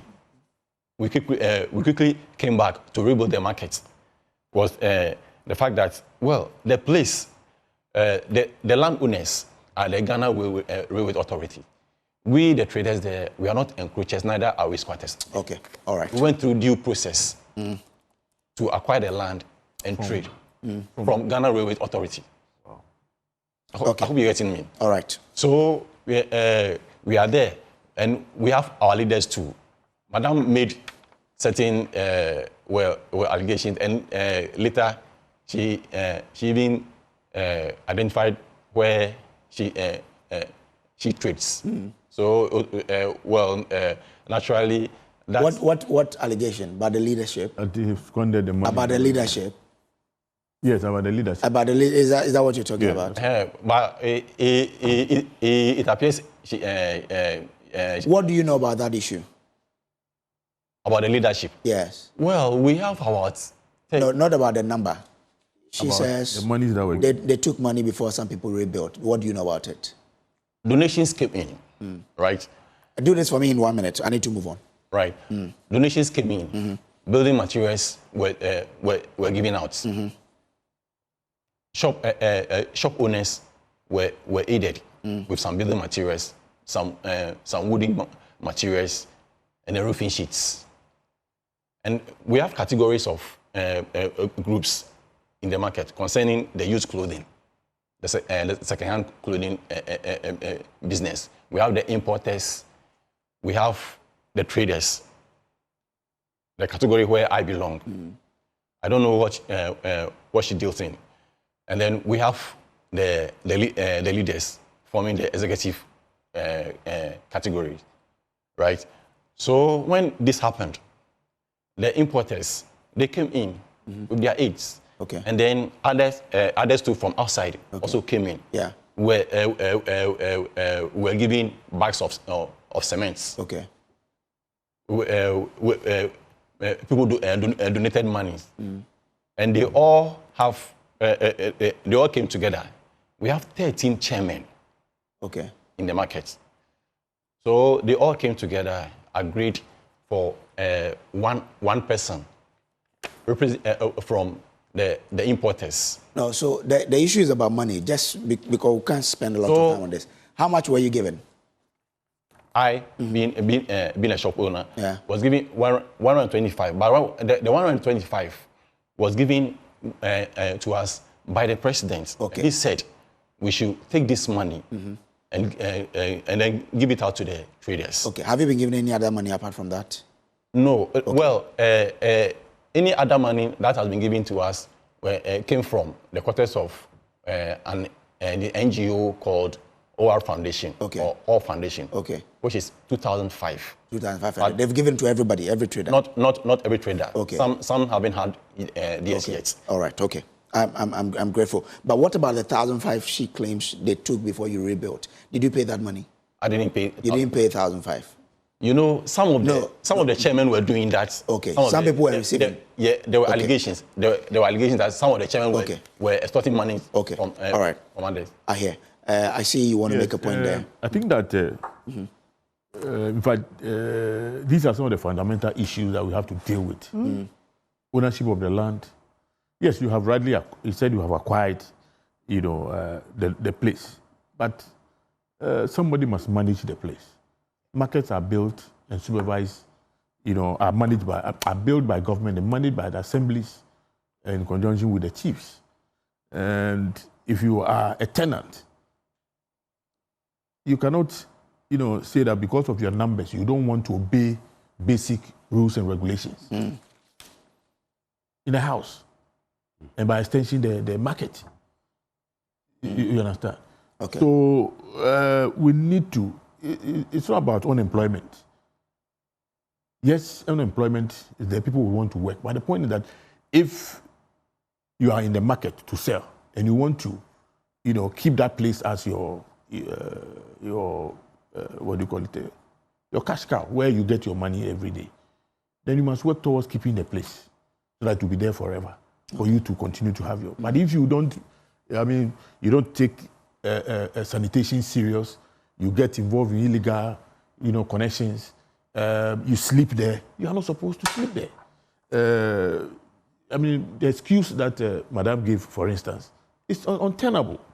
Because that place is not, accommodation built for people to come and rent and sleep there. I'm sure you told whoever gave you the place that you're coming to sell. You didn't tell the person you're coming to sleep there. You understand? Okay. So some of these things must, we have to deal with them. Otherwise, then at the end of the day, we turn around. I'll bring you in again on the leadership failure bit so that we can address that. But let me bring in, NS Frimpong. He's been sitting for some time. But if you listen to the traders, now and if you look at what happened in Kumasi, people need to bring back their livelihoods. Where should they start from? And if you listen to her, people have rebuilt the market in Kantamanto without spaces. So anything can happen again. Do we have any specific policy intervention we can institute to ensure these so that in terms of any danger, they can have a respite? Yeah, thank you very much. Very good evening to my fellow panelists, and to your cherished viewers and listeners. I would also like to extend my greetings to the Commissioner of Insurance, Dr. Abiba Zakaria, and then the President of the Ghana Insurance Association, Mr. Seth Aklas, who's also the MD of Ghana Reinsurance Company, PLC, and then the President of the Insurance Brokers Association, Mr. Shaibu Ali. So back to your question. Insurance actually comes in such situations to help us to come back to our feet. Every now and then there's been disasters, let's say, for example, fires and what have you. So people have been running to the government for help and intervention. The government has done something about it. So if you look at the Insurance Act, that is Insurance Act 2021, that's Act 1061. It spelled out some compulsory insurances that will help us to deal with such situations or situations such as fire. So, for example, one of the compulsory insurance policies that you have is the insurance of commercial buildings. So we are not even looking at only fire, but you are looking at the risk of fire, collapse, storm, flood, and earthquake, and also third-party liabilities, like some people coming to your premises and being injured or getting their property damaged. So we have to look at the future.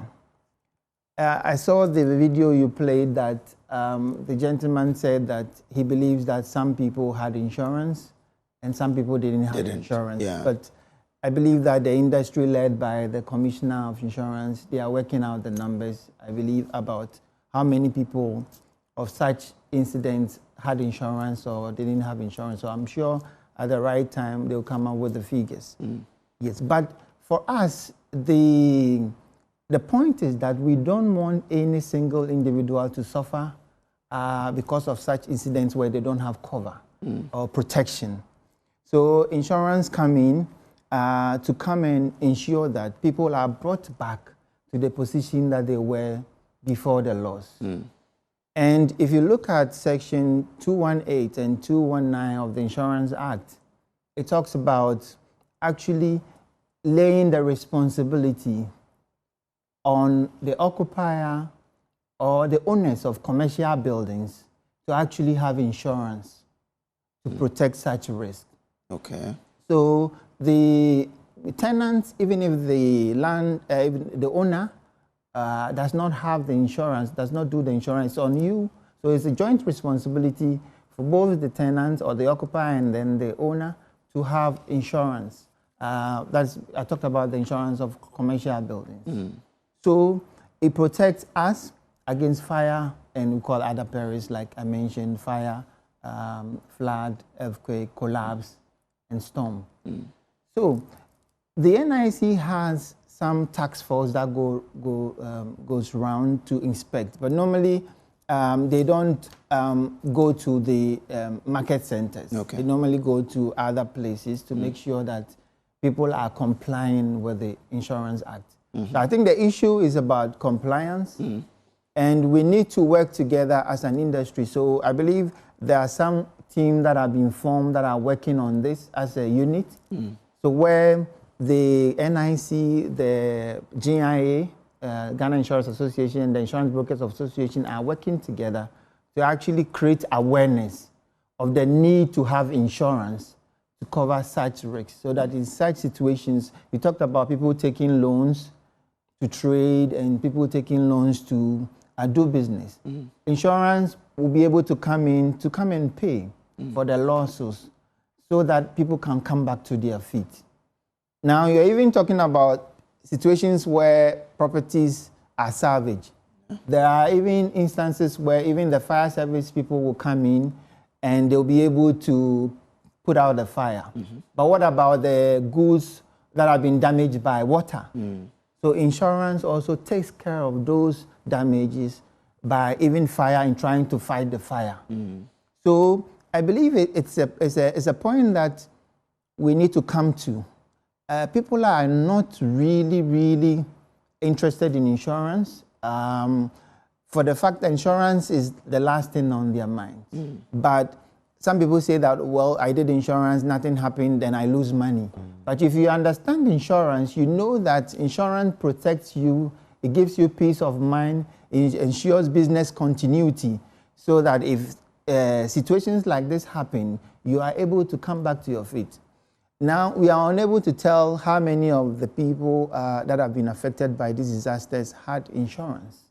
But I believe that those who had insurance will be able to come back to their feet. Now, insurance talks about risk improvement measures. So when we come in and the properties are insured, the businesses are insured, we would come and have what we call assessment, risk assessment, where we come out with a report and tell you the things that are supposed to be there and how you should conduct yourself, housekeeping and all that. And ensure that people are doing what they are supposed to do to ensure that the risk does not crystallize. Because insurance is that when you do insurance, you're supposed to behave as if you don't have insurance. So listening to your point and looking at the fact that these market women and men in Kantamanto, for example, have rebuilt the market, must it be compulsory on these traders to have insurance? Or what must we do as a state so that when it happens, it doesn't become a burden on the state, you know, to try and get them to be back on their feet? Yes, thank you very much. I believe that the rebuilding of the market should have been coordinated and more structured to make sure that we don't have the situation that we had before the fire. Because every misfortune is an opportunity to actually correct things and make things better for the way forward. They thought someone was buying was selling the land, so they had to rebuild. That's why they did it. Within that time they did. Yes, but you know, in Ghana, well, you cannot just build unless the approval has been given for you to build something. So how did they get the approval to build the structures again? So it means that there is some leadership failure over there that we need to address. You know, because they shouldn't have been allowed to actually do that. Because what has happened has affected all of us. And as a country, we need to come together to make sure that the right thing is done going forward, so that we don't come back to the same situation. Right? So the point is that they are supposed to, the owners of the properties or the land are supposed to add even the insurance as part of the rental arrangements, where they can even arrange for the traders to even pay monies in terms of premium in installments, so that they may not even feel much in terms of paying so much premium or premiums to start, but they can make some arrangement in such that they can pay insurance in installments in a way of micro insurance, so that they will not be able to feel that they are even paying insurance. So that has to be discussed. So the insurance people or the industry need to be brought to the discussion, and we need to engage to work together to make sure that this situation is solved so that we don't come back to the same situation. Okay. All right. Thank you very much. Let me bring in Mr. Taylor B now, because he mentioned something. Yeah. That the rebuilding that the Kantamanto people have done is there is some leadership failure there. Why couldn't government, ensure that the rebuilding wouldn't be the way it used to be, but at least it could be modernized to ensure that fire service, for example, could have access to the market anytime there's a danger? Yeah, well, thank you very much. I think that if you listen to the president when he went to Kumasi, and I'm sure it's the same, for Kantamanto, we have plans of redesigning, rebuilding, some of these marketplaces. Okay. And again, all of this takes money and some time to do that. And therefore, I don't think that when we are ready to rebuild those places, anybody can stop the government from doing that. No. Maybe because we are not ready yet. But they must, bear it in mind that we cannot remain, the place cannot remain like that forever. Okay. We need to rebuild the place, and that is going to be done. And then, in doing so, we would have to take into consideration other policies and other programs that we would want to, implement in our markets to prevent such things from happening. Okay. Because as I said earlier, we might have the fire, tenders. We might have the, the platforms. You can even have the helicopters, as you said, the helis, as you said. But the extent of fire itself sometimes makes those, equipments even useless. And those, fires could have been prevented by some, form of education, identifying, as he said, when a market is built and built properly, and you have fire sensors, you have water sprinklers, and you have some attendant, and that attendant must be allowed to stay in the market. They give them a place so that they can have a desk or a small office where, apart from educating, they are in charge of surveillance. When there's an indication of maybe smoke or something, they go there and take care of it before moves. So has that discussion been had about redeveloping countries? Yes. In fact, the president said it is not only Kumasi. We want to look at the markets and take care of them. But as I said, even before that happens, the various markets that we have, we would want to make sure that we take care of these situations before we even, come with a new development. So, one, we are going to make sure that we have these fire officers stationed. Again, somebody must cede some space for these people to operate. If you don't give them a place, they would have to, go and be sitting somewhere 100, 200 meters away from the center. And if there's anything, how do the people, come in? Now, their presence will also help in educating, because education comes by interacting with people and, telling them do this way. You don't just go out there and start talking. With that, they will come to terms with the fact that we need to handle ourselves well, where we think our mouth is, where we get our money from, where we get our food from. Where we get our daily bread, as you said. So another thing too is that in connection with these fire tenders and the fact that we'll come there. No, I'm coming. There's some in terms of water. We are also thinking about having boreholes in there, mechanized boreholes, for instance. In the market? Yes, in some of the markets. Water hydrants? Mechanized. You see, the point is that mechanized borehole, because we have a problem with the pressure, water pressure in some of the places. So that will augment. It is not going to take away the hydrants, but at least if you have a mechanized borehole with tanks that store water, in times like this, they can be deployed. And the only purpose for those mechanized boreholes is for doing fire breaks? If the fire tender goes back to refill, the tap is also being used for other things. And because of that, sometimes the pressure is so low that they are unable to fill the thing on time. But if you have some of these innovative ideas being implemented in the market, it can also help. It can help, apart from people using it for other things. They can also use it in times of fire outbreak, right? Okay. So these are some of the things. And then... but before you move on the market, for example, when are we going to see government? Because you mentioned earlier that some of these markets across Ghana, there has to be, you know, some access into these markets. Yes. When are we going to see actions being taken? Do we have specific markets that have been earmarked for reconstruction per se? Well, I think that those markets that have been affected now, I mean, these are the opportunity to rebuild the markets that have been, you know, bent down. Okay. And I just want to advise that our market men and women should have patience. It takes a lot of planning and mobilization to build some of these markets. We know they want to, you know, make ends meet, but then if they are asked to hasten slowly or take their time, they should also bear with that. Let me quickly say something about this insurance. The issue of insurance. Yes, I'll let you do insurance, but I'm interested in the market. Yes. So, for example, Kantamanto, you mentioned that you would start the reconstruction and redesign from the market that have been bent. Yes. When will we see action on? Well, that will depend on a lot of things, which some of which doesn't fall within my purview. Okay. But I know that as a policy, we want to, you know, look at these markets and put them in such a way that people can have places. I mean, people can maneuver, vehicles can maneuver, and then in times of, you know, it is not only fire.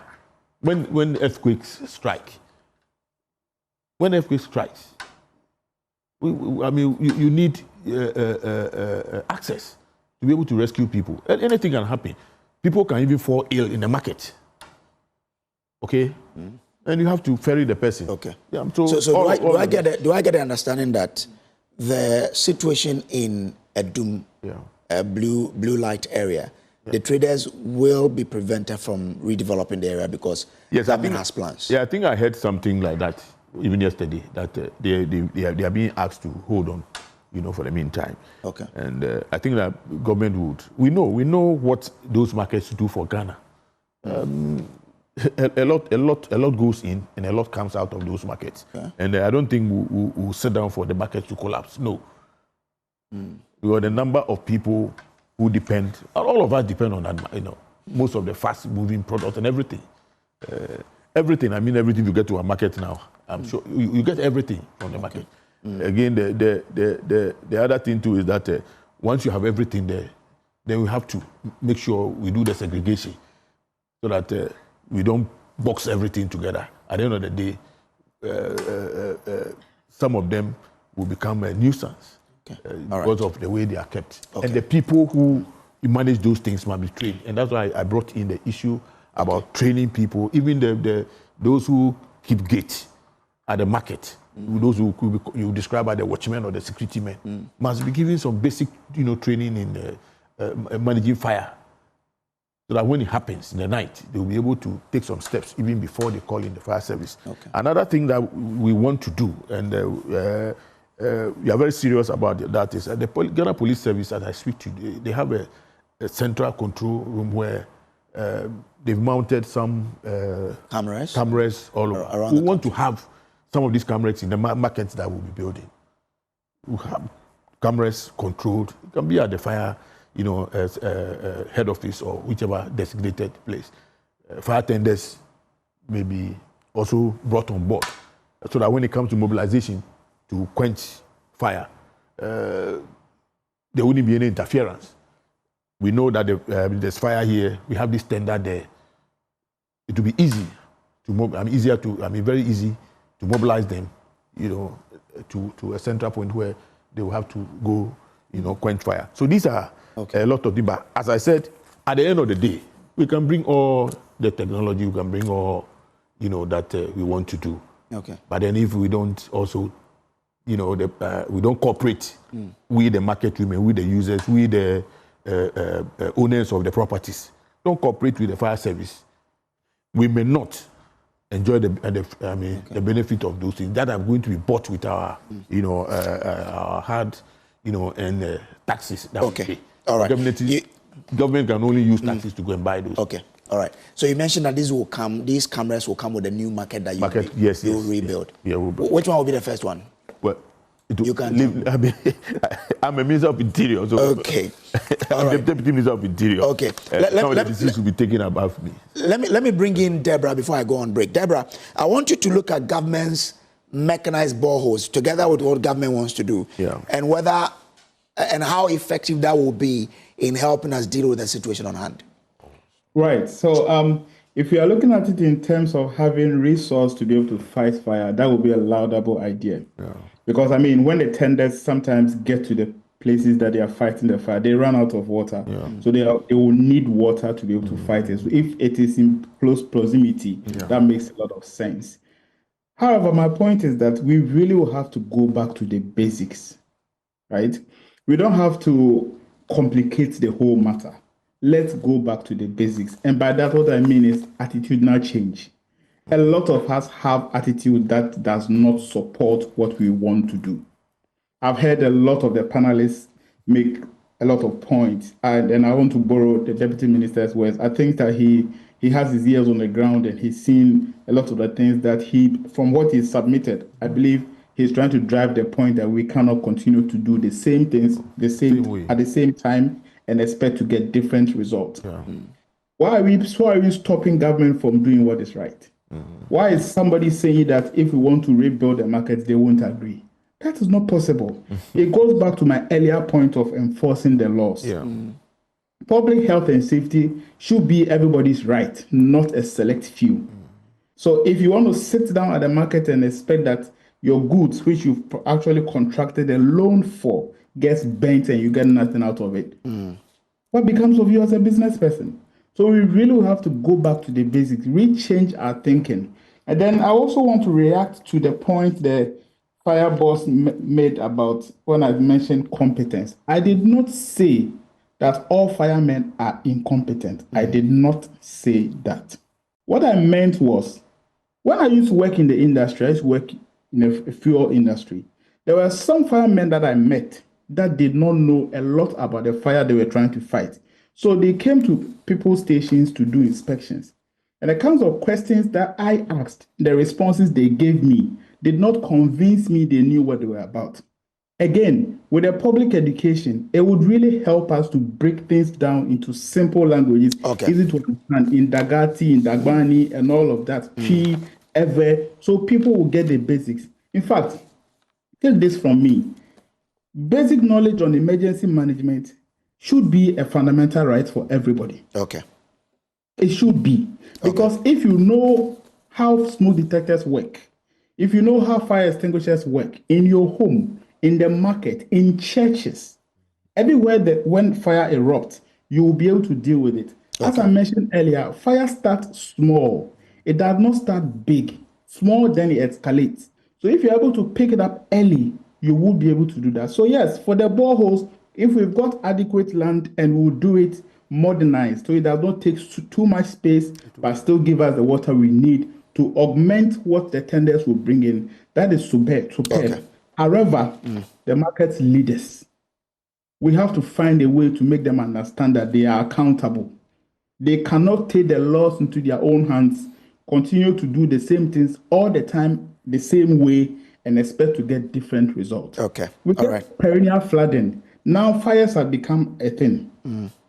But initially, when I was younger, these things used to happen in the brown half in the northern parts that people go hunting, because obviously they will set fire to catch the grass cutters and things like that. Now it's happening in the cities. Okay, all right. Edward Deborah there is a UK-based health and safety professional. This is still the JoyNews National Dialogue. From ashes to action, breaking the fire cycle in Ghana. We're looking for solutions. And at least we've had quite a number of solutions around the table today. And you know that government is planning to construct boreholes in major markets to help complement what the fire service will be bringing in. We'll look forward to that. We'll take a break here. We'll be back with more, please. Don't go away. Fire service, I told you, and so I'm coming to war. I'm going to say, I'm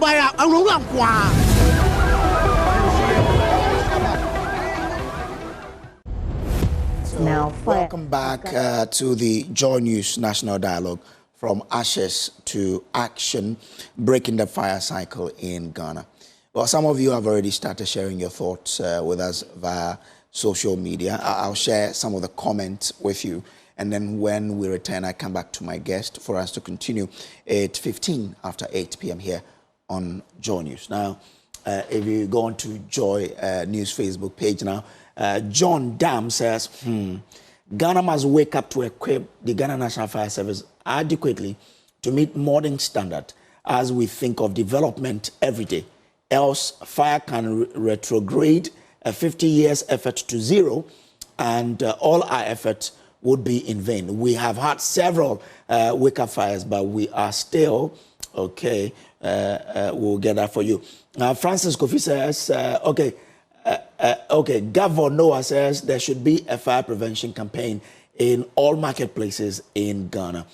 Ernest Ofe says they do give them fire safety education, Mr. Minister. Okay. Governor again says government should fix fire detector devices in all marketplaces. Fire detector devices. Okay. Rich Men says, please, Honorable Telabi is off the point by 40%, really.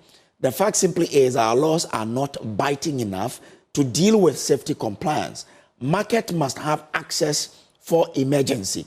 The fire service lacks the necessary equipment like helice, hydraulic platforms that can access 10 to 14 floors.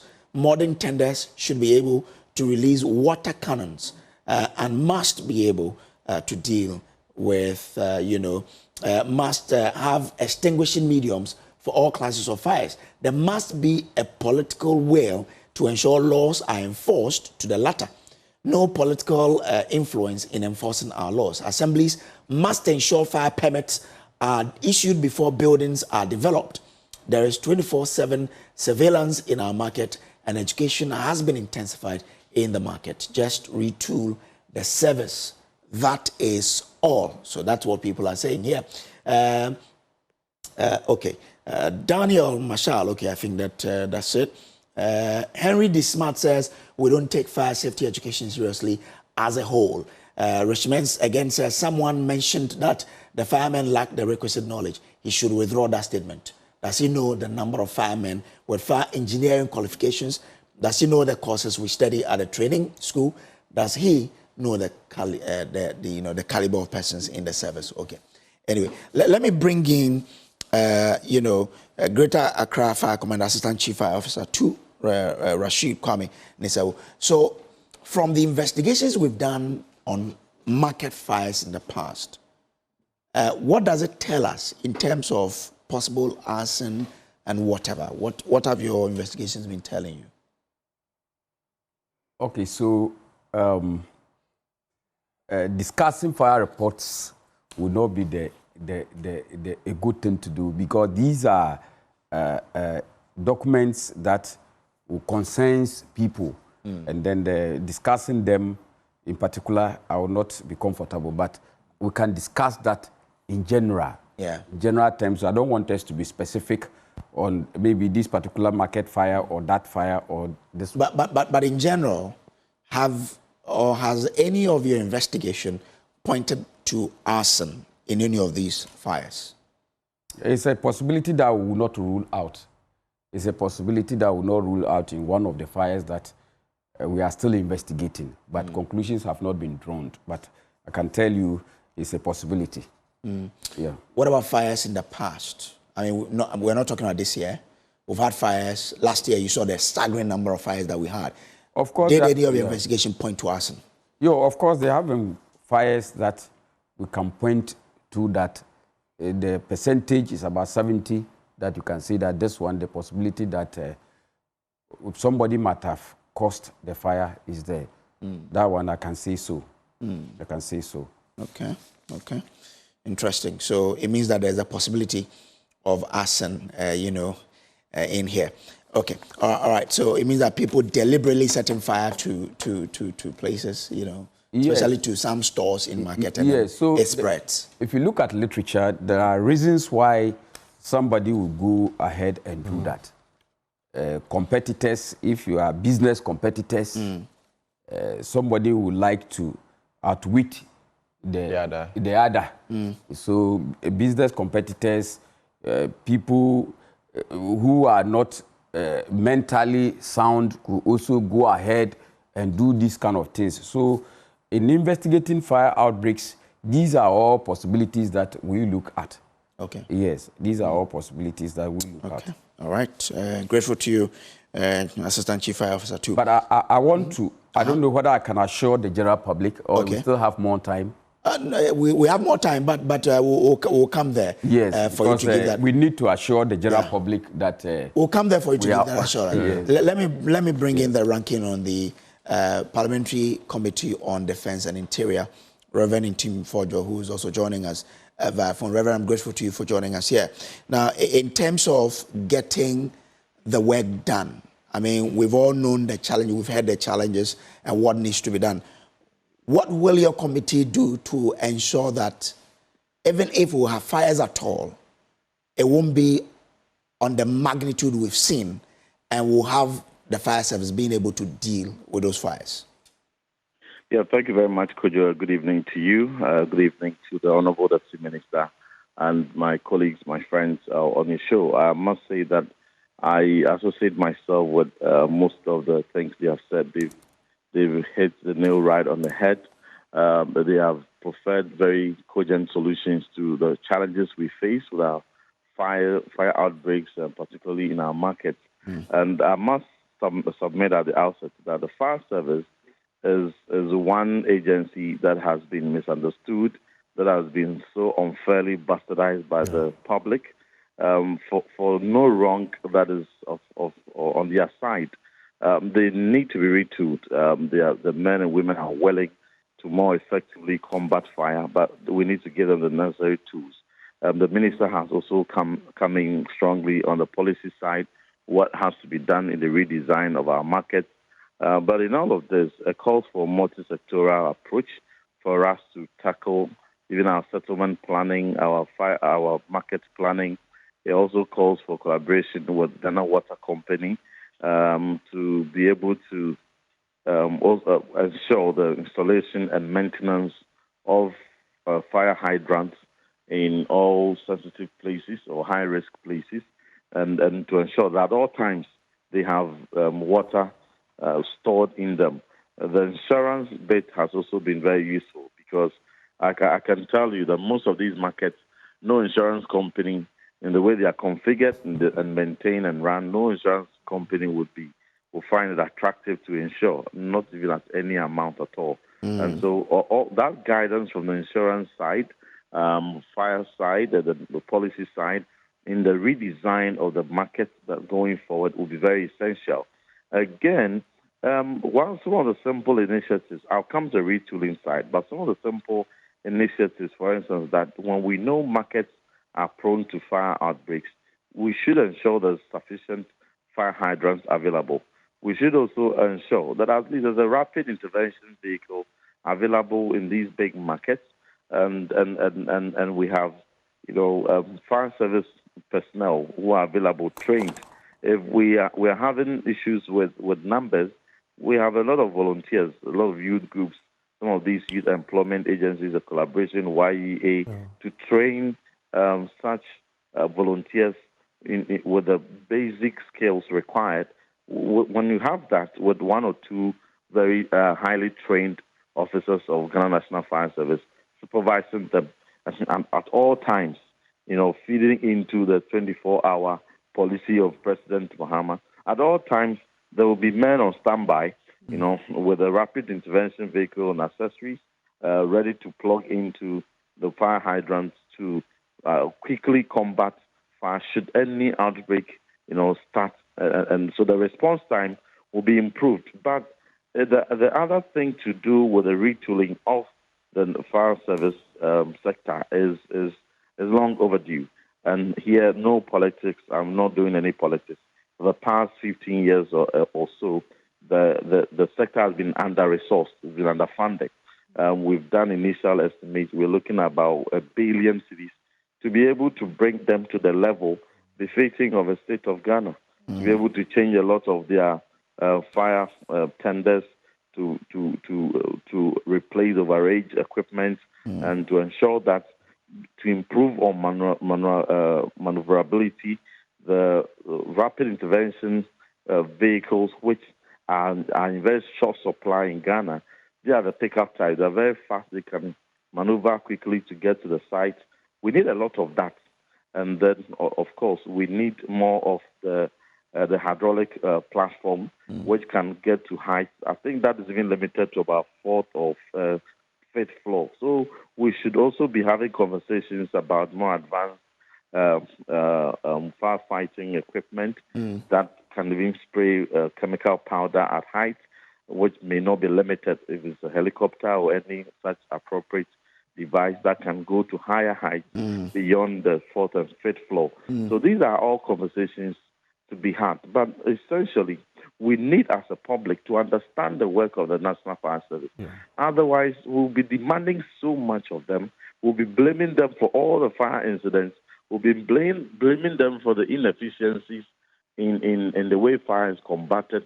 And we may not even understand why a fire tender has come to a fire scene and within 3 to 4 minutes, the water within the tender has run out. That is how it is designed. Okay. Between 3 to 5 minutes, the water must run out because the volume that's how that much it can take. Okay. But that is where the work of Ghana Water Company comes in. But many people don't know that, and they get frustrated through tantrums of fire service officers. Why have you come with empty fire tender? Why is there no water? Why is there that? So a lot of education, and I agree with the proposal that a lot of public education must also, be done. People are building on fire tenders. People are building on fire hydrants. Yeah. And people are blocking them, abusing them. So MMDAs also have a role to play in ensuring that they do their part in every market. They go there regularly on market days to take toll. And so they all must be concerned to ensure that we redesign our markets. Those are the high-risk areas. And and explosives, the handling, we've talked about explosives for a very long time. That Piat incident came, the whole committee recommendations, regulations on the handling and storage, transportation of explosives. But we still have, in some markets, dynamite and explosives being sold like tomatoes. So that should be checked. But I'm happy you spoke about technology because one of our viewers also spoke about it. Once you're on the Committee of Interior and Defense, you have a role to play here. Absolutely. What assurance can we get from you as ranking on that particular committee that you will ensure the Interior Minister, resources the fire service with such technology so we could deal with any class of fire that will be confronted with? Yeah, I can tell you confidently. We've had extensive engagement with Chief Fire Service, Chief Fire Officer, and the Minister for the Interior and his Deputy Minister. They have demonstrated willingness to resource them, but within a modest means of the state, and therefore cause of priority. So we are assuring them the continuous support for them, the advocacy for them is a matter of priority. Because you see 3.8 billion allocated to somewhere, and the public safety should have been a priority. And so we see a lot of priority misalignment in budgetary allocation. But we will continue to have this conversation. There are some also brilliant initiatives that the minister hinted and his deputy hinted about some possible revenue handles that will be specifically dedicated to resourcing public safety sector, and where fire service will be one of the biggest beneficiaries. Let us have that conversation coming up, and let's carry the public along.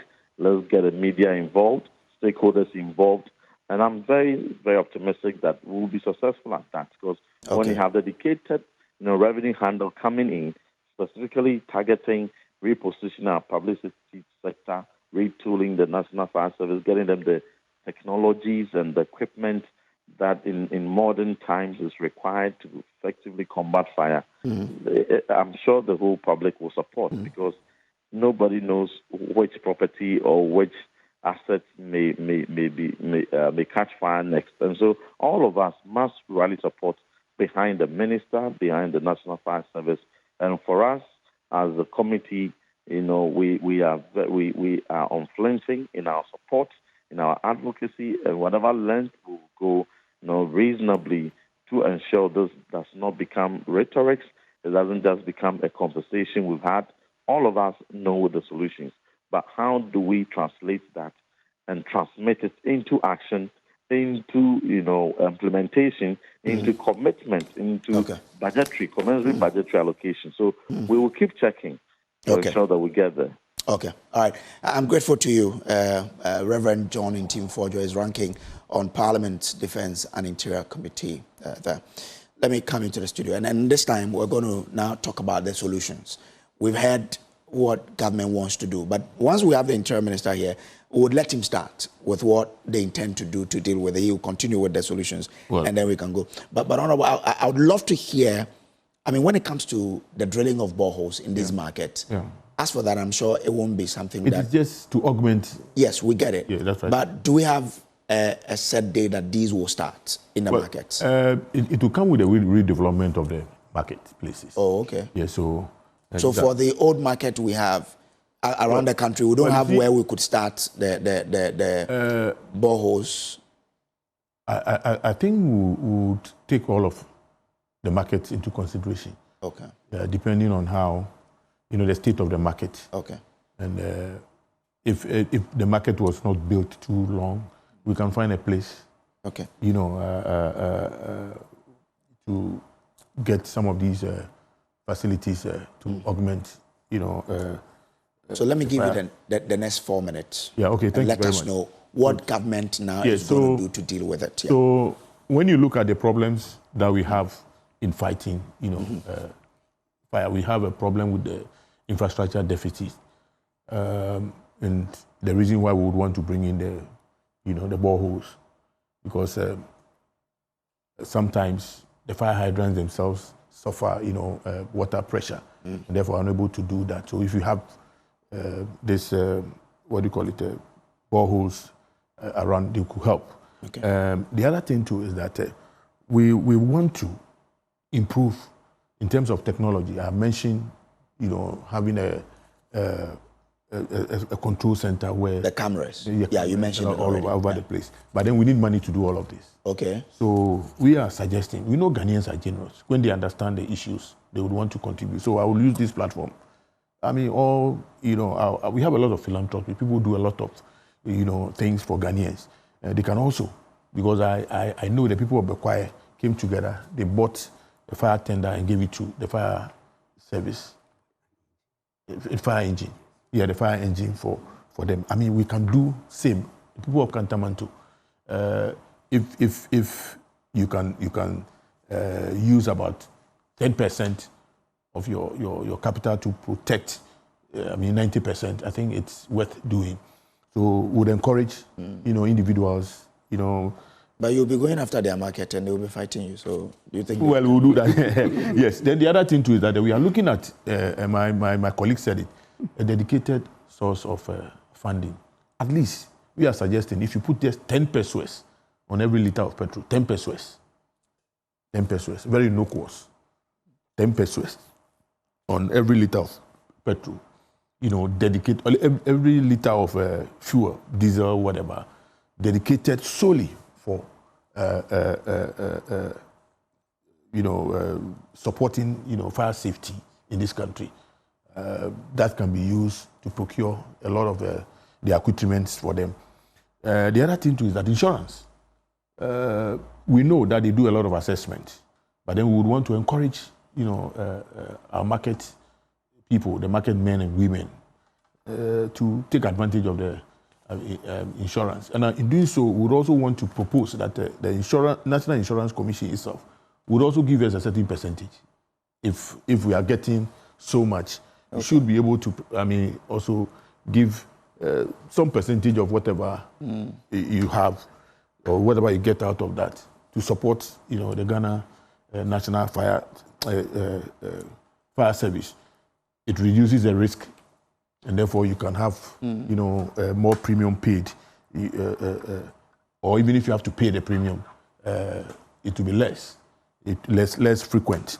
Is there going to be a legislation on that? Yes, all of this, yes. We will have to. You can't just get up and start. When is that legislation go to Parliament? Well, you see, laws do not just come into being. Okay. You need to really get the people's buy-in. So it is one of the things that I'm doing now. Okay. I'm sure. Just chip in here. So there is something like that in the Insurance Act. Okay. Okay. So we have what we call the Fire Control Fund. Okay. That a portion of the premium from the fire insurance goes into that fund, and then is administered by the NIC and the insurance industry, where they provide financial resources to the Ghana Fire Service or, let's say, state institutions and other organizations in fighting fires. Okay. So once more people do the insurance, it will create more money for supporting the Ghana Fire Service. That's right. Okay. Okay.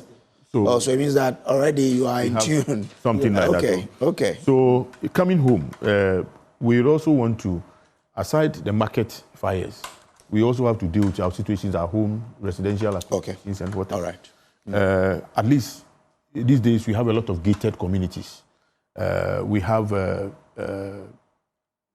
caretakers, security men, whatever, in various places. We would want to find a situation where such people, before they are deployed, should have some, training in safety, fire safety. Okay. So that in case of any, they could deal with it. I hear. Now, you wrap up for me because of time. Then I mentioned the fire, fuel attendants. We have tanker operators. Also, being schooled. We have another issue with town and country, planning. Very, very important. Someone mentioned yes, in the town and country planning. In fact, my colleague said something. He said, we need to do this collaboratively. We cannot do it alone because you veer into other areas, works housing. Now, special planning is local government now. So we need to have a certain concerted effort to really have a buy-in from everybody, so that when we bring our proposals on board, we have people supporting. Okay. And then finally, to re-emphasize that we want to collaborate seriously with the youth development ministry to get the YEA to. We already have some of them. We have community policing and things going on. We can have some of these people deployed in the districts, and they are going to be manning. We will call them fire marshals. They will be in the market 24/7. And I'll give you a classical example. Kaneshi Market, I've been waiting to hear if... because it used to be one of the markets that always, fireman station at Kaneshi. Yes. When I did my checks, we now have... They've created some space for firemen.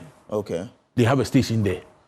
So you realize that these days you don't hear about Ganesh Market. We can do same, thank you very much. Not just the markets, but areas with very high, population. All right, thank you very much. Take care of emergencies. Thank you. I'm grateful to you. So that's the Deputy Minister of Interior, Ebenezer Labi. Let me come to you, Assistant Chief Fire Officer 2, Rashid Kwame Nisau. He is Greater Accra Fire Commander. What do we need to do? Actions. Let me give you 3 minutes on this. How many minutes? 3. 3 minutes? Yes, please. Because what I have said, they are going to be implemented. Yeah. How many minutes do you want me to give you? Okay, let's see if you can add one. Good. Yeah, do it. Okay, so I want to tell the good people of Greater Accra region that they are in safe hands. We are working so hard to ensure that you sleep and sleep soundly. But let me mention these 2 examples. On the 23rd of December last year, you would have woken up to hear of something very disastrous, but you never heard it. It was because the Ghana National Fire Service stood up to the task. There was this car carrying LPG towards Adenta. Then when it got to SDA, the engine caught fire. Wow. Hey. I have the videos. I'll show it. I'll give it to you. In fact, the Madina Fire Station quickly rushed in and in less than 10, 20, 30 minutes. So you never heard anything. Yeah. In fact, on the 7th of last month, February, the cardio center was on fire. I was there personally. I was the incident commander.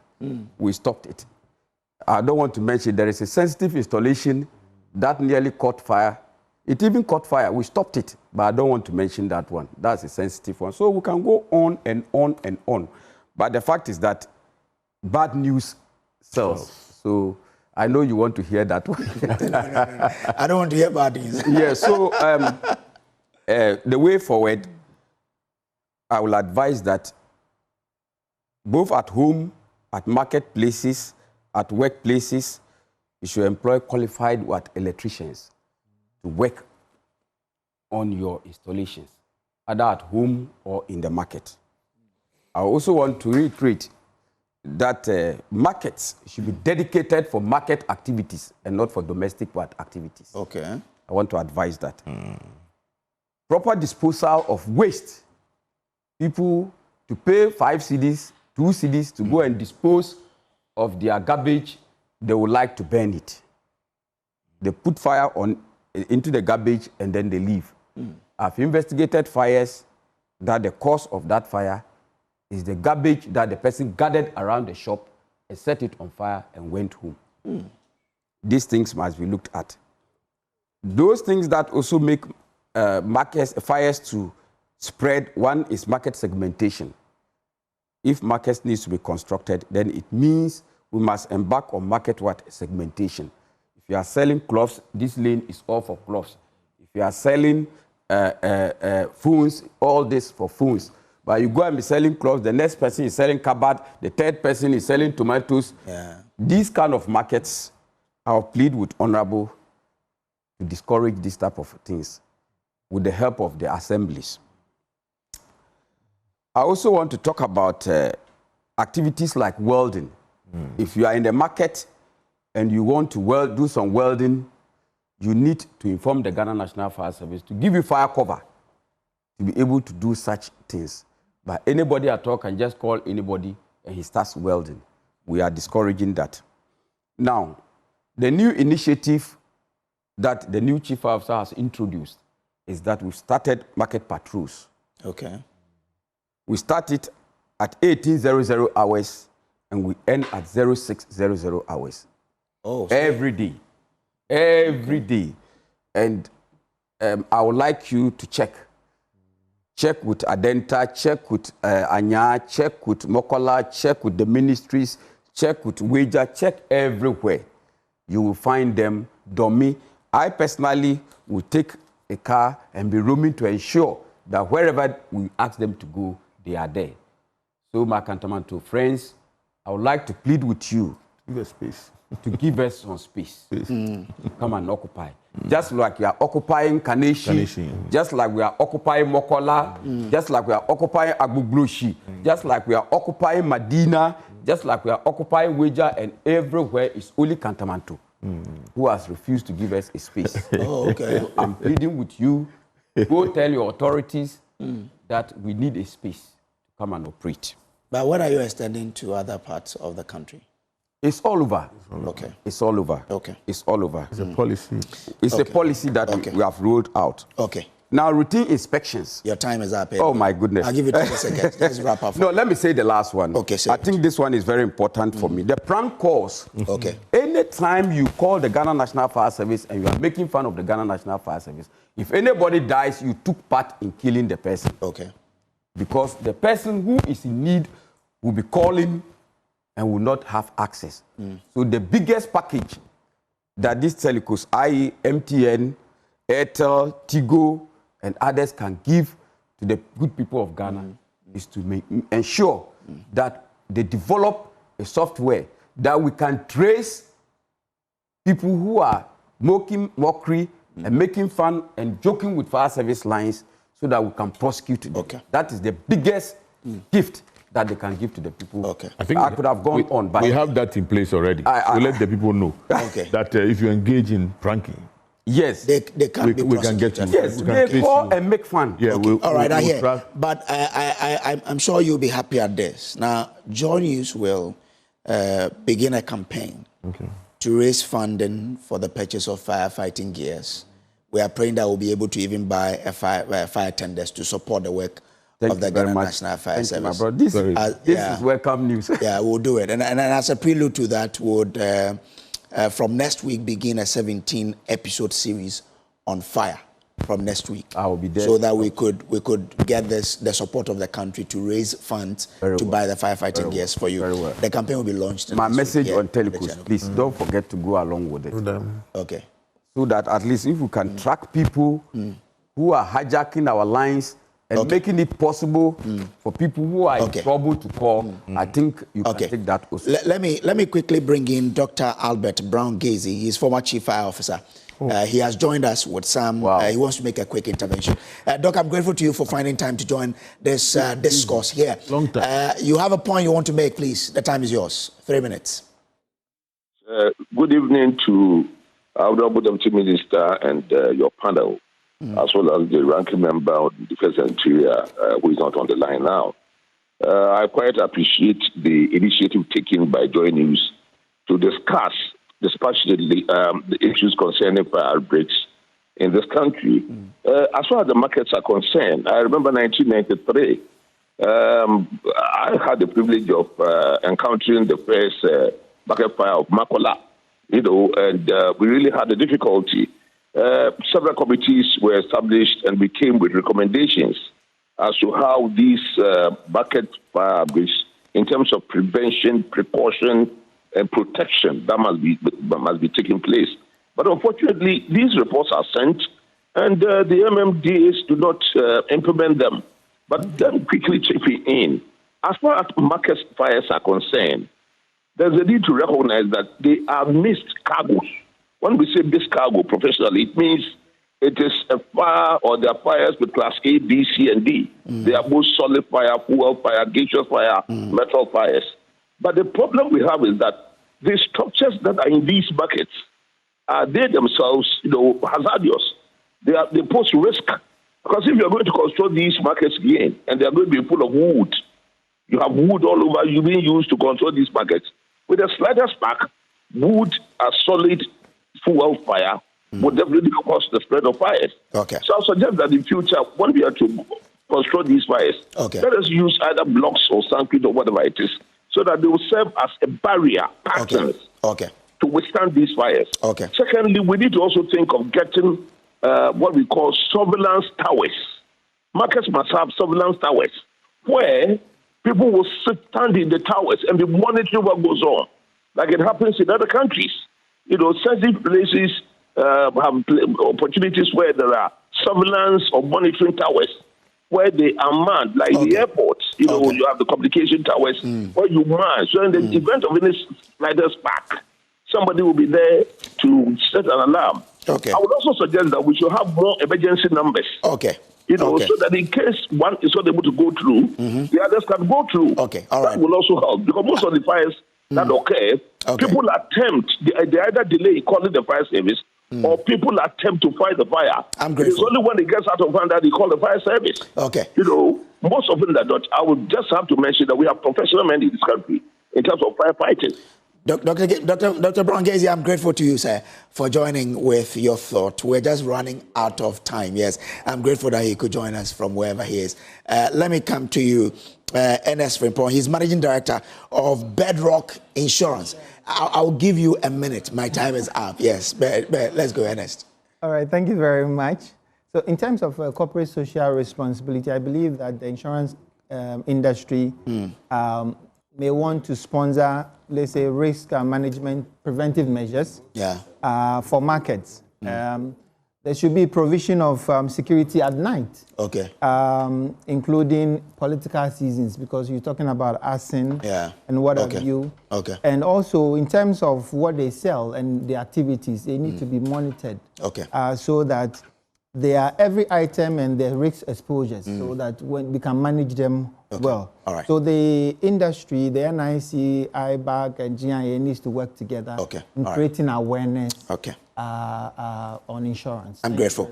Ernest Frimpong is Managing Director of Bedrock Insurance, so I'm sure they have some traders in Kantimanto and other market who are affected. They will deal with it. Yes, Susanna Asabia, I'm giving you 2 minutes. Solutions. Thank you.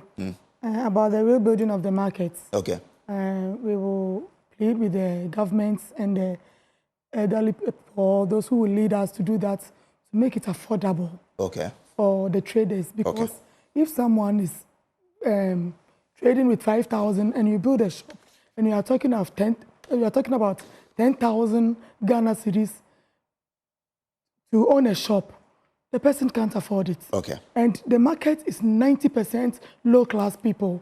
So please, they should look at that side for us. It's very important. Okay. Because they need to think about we, the citizens, too. And also, our minister saying we should help to donate to rebuild the market. We are already in pain. We have lost. So we don't have money. We are expecting the government. We are expecting the government to help us with finance, not we giving out again to build the market. So please, Minister, I will plead on behalf of all my market people that we are expecting you, the government, to come and help us. So allow us, if you give us space, we'll come. We are not expecting us. Thank you. I'm grateful. Nana. Yeah, well, as regards the rebuilding, it's a good news. We welcome it. Okay. But in the interim, to avoid any further reoccurrence of fire outbreak, I will plead with the fire service commander if you can make time to have a meeting with us. Okay. Because our leaders, trust me, they take things for granted. Okay. All right. There's so much laxity on their part. Okay. They are not serious with. I'm grateful. So please come. So, Commander, go. Commander will come. Commander will come. You have to space. We need Edward, Deborah, if you're still there. I will make sure. In 30 seconds, if you can do this for me, let me wrap up. Well, I'd like to say, hello? The fire service team needs to be involved from the beginning. We shouldn't make it an afterthought. Most times we plan our designs before we consult them. Let's get them from the planning stage so their input would count. I also think that we should intensify public education. And finally, investigations that are done, if they could be made public, it would help people to learn. Lessons learned will help us improve so we can prevent them from happening. All right. Thank you very much. Edward, Deborah is a UK-based health and safety professional. I'm sure you've learned one or two from this roundtable, this national discourse. It is a collective responsibility. The government will play its part. All the stakeholders will. You are part of it. So play your part wherever you are, and let's make sure that Ghana is fire-free, or we're able to reduce it to the barest minimum. Thank you for sharing your time with us here on the National Discourse on Joy News. From ashes to action. Act now. My name is Samuel Kojo Brace. Thanks for sharing your evening with us.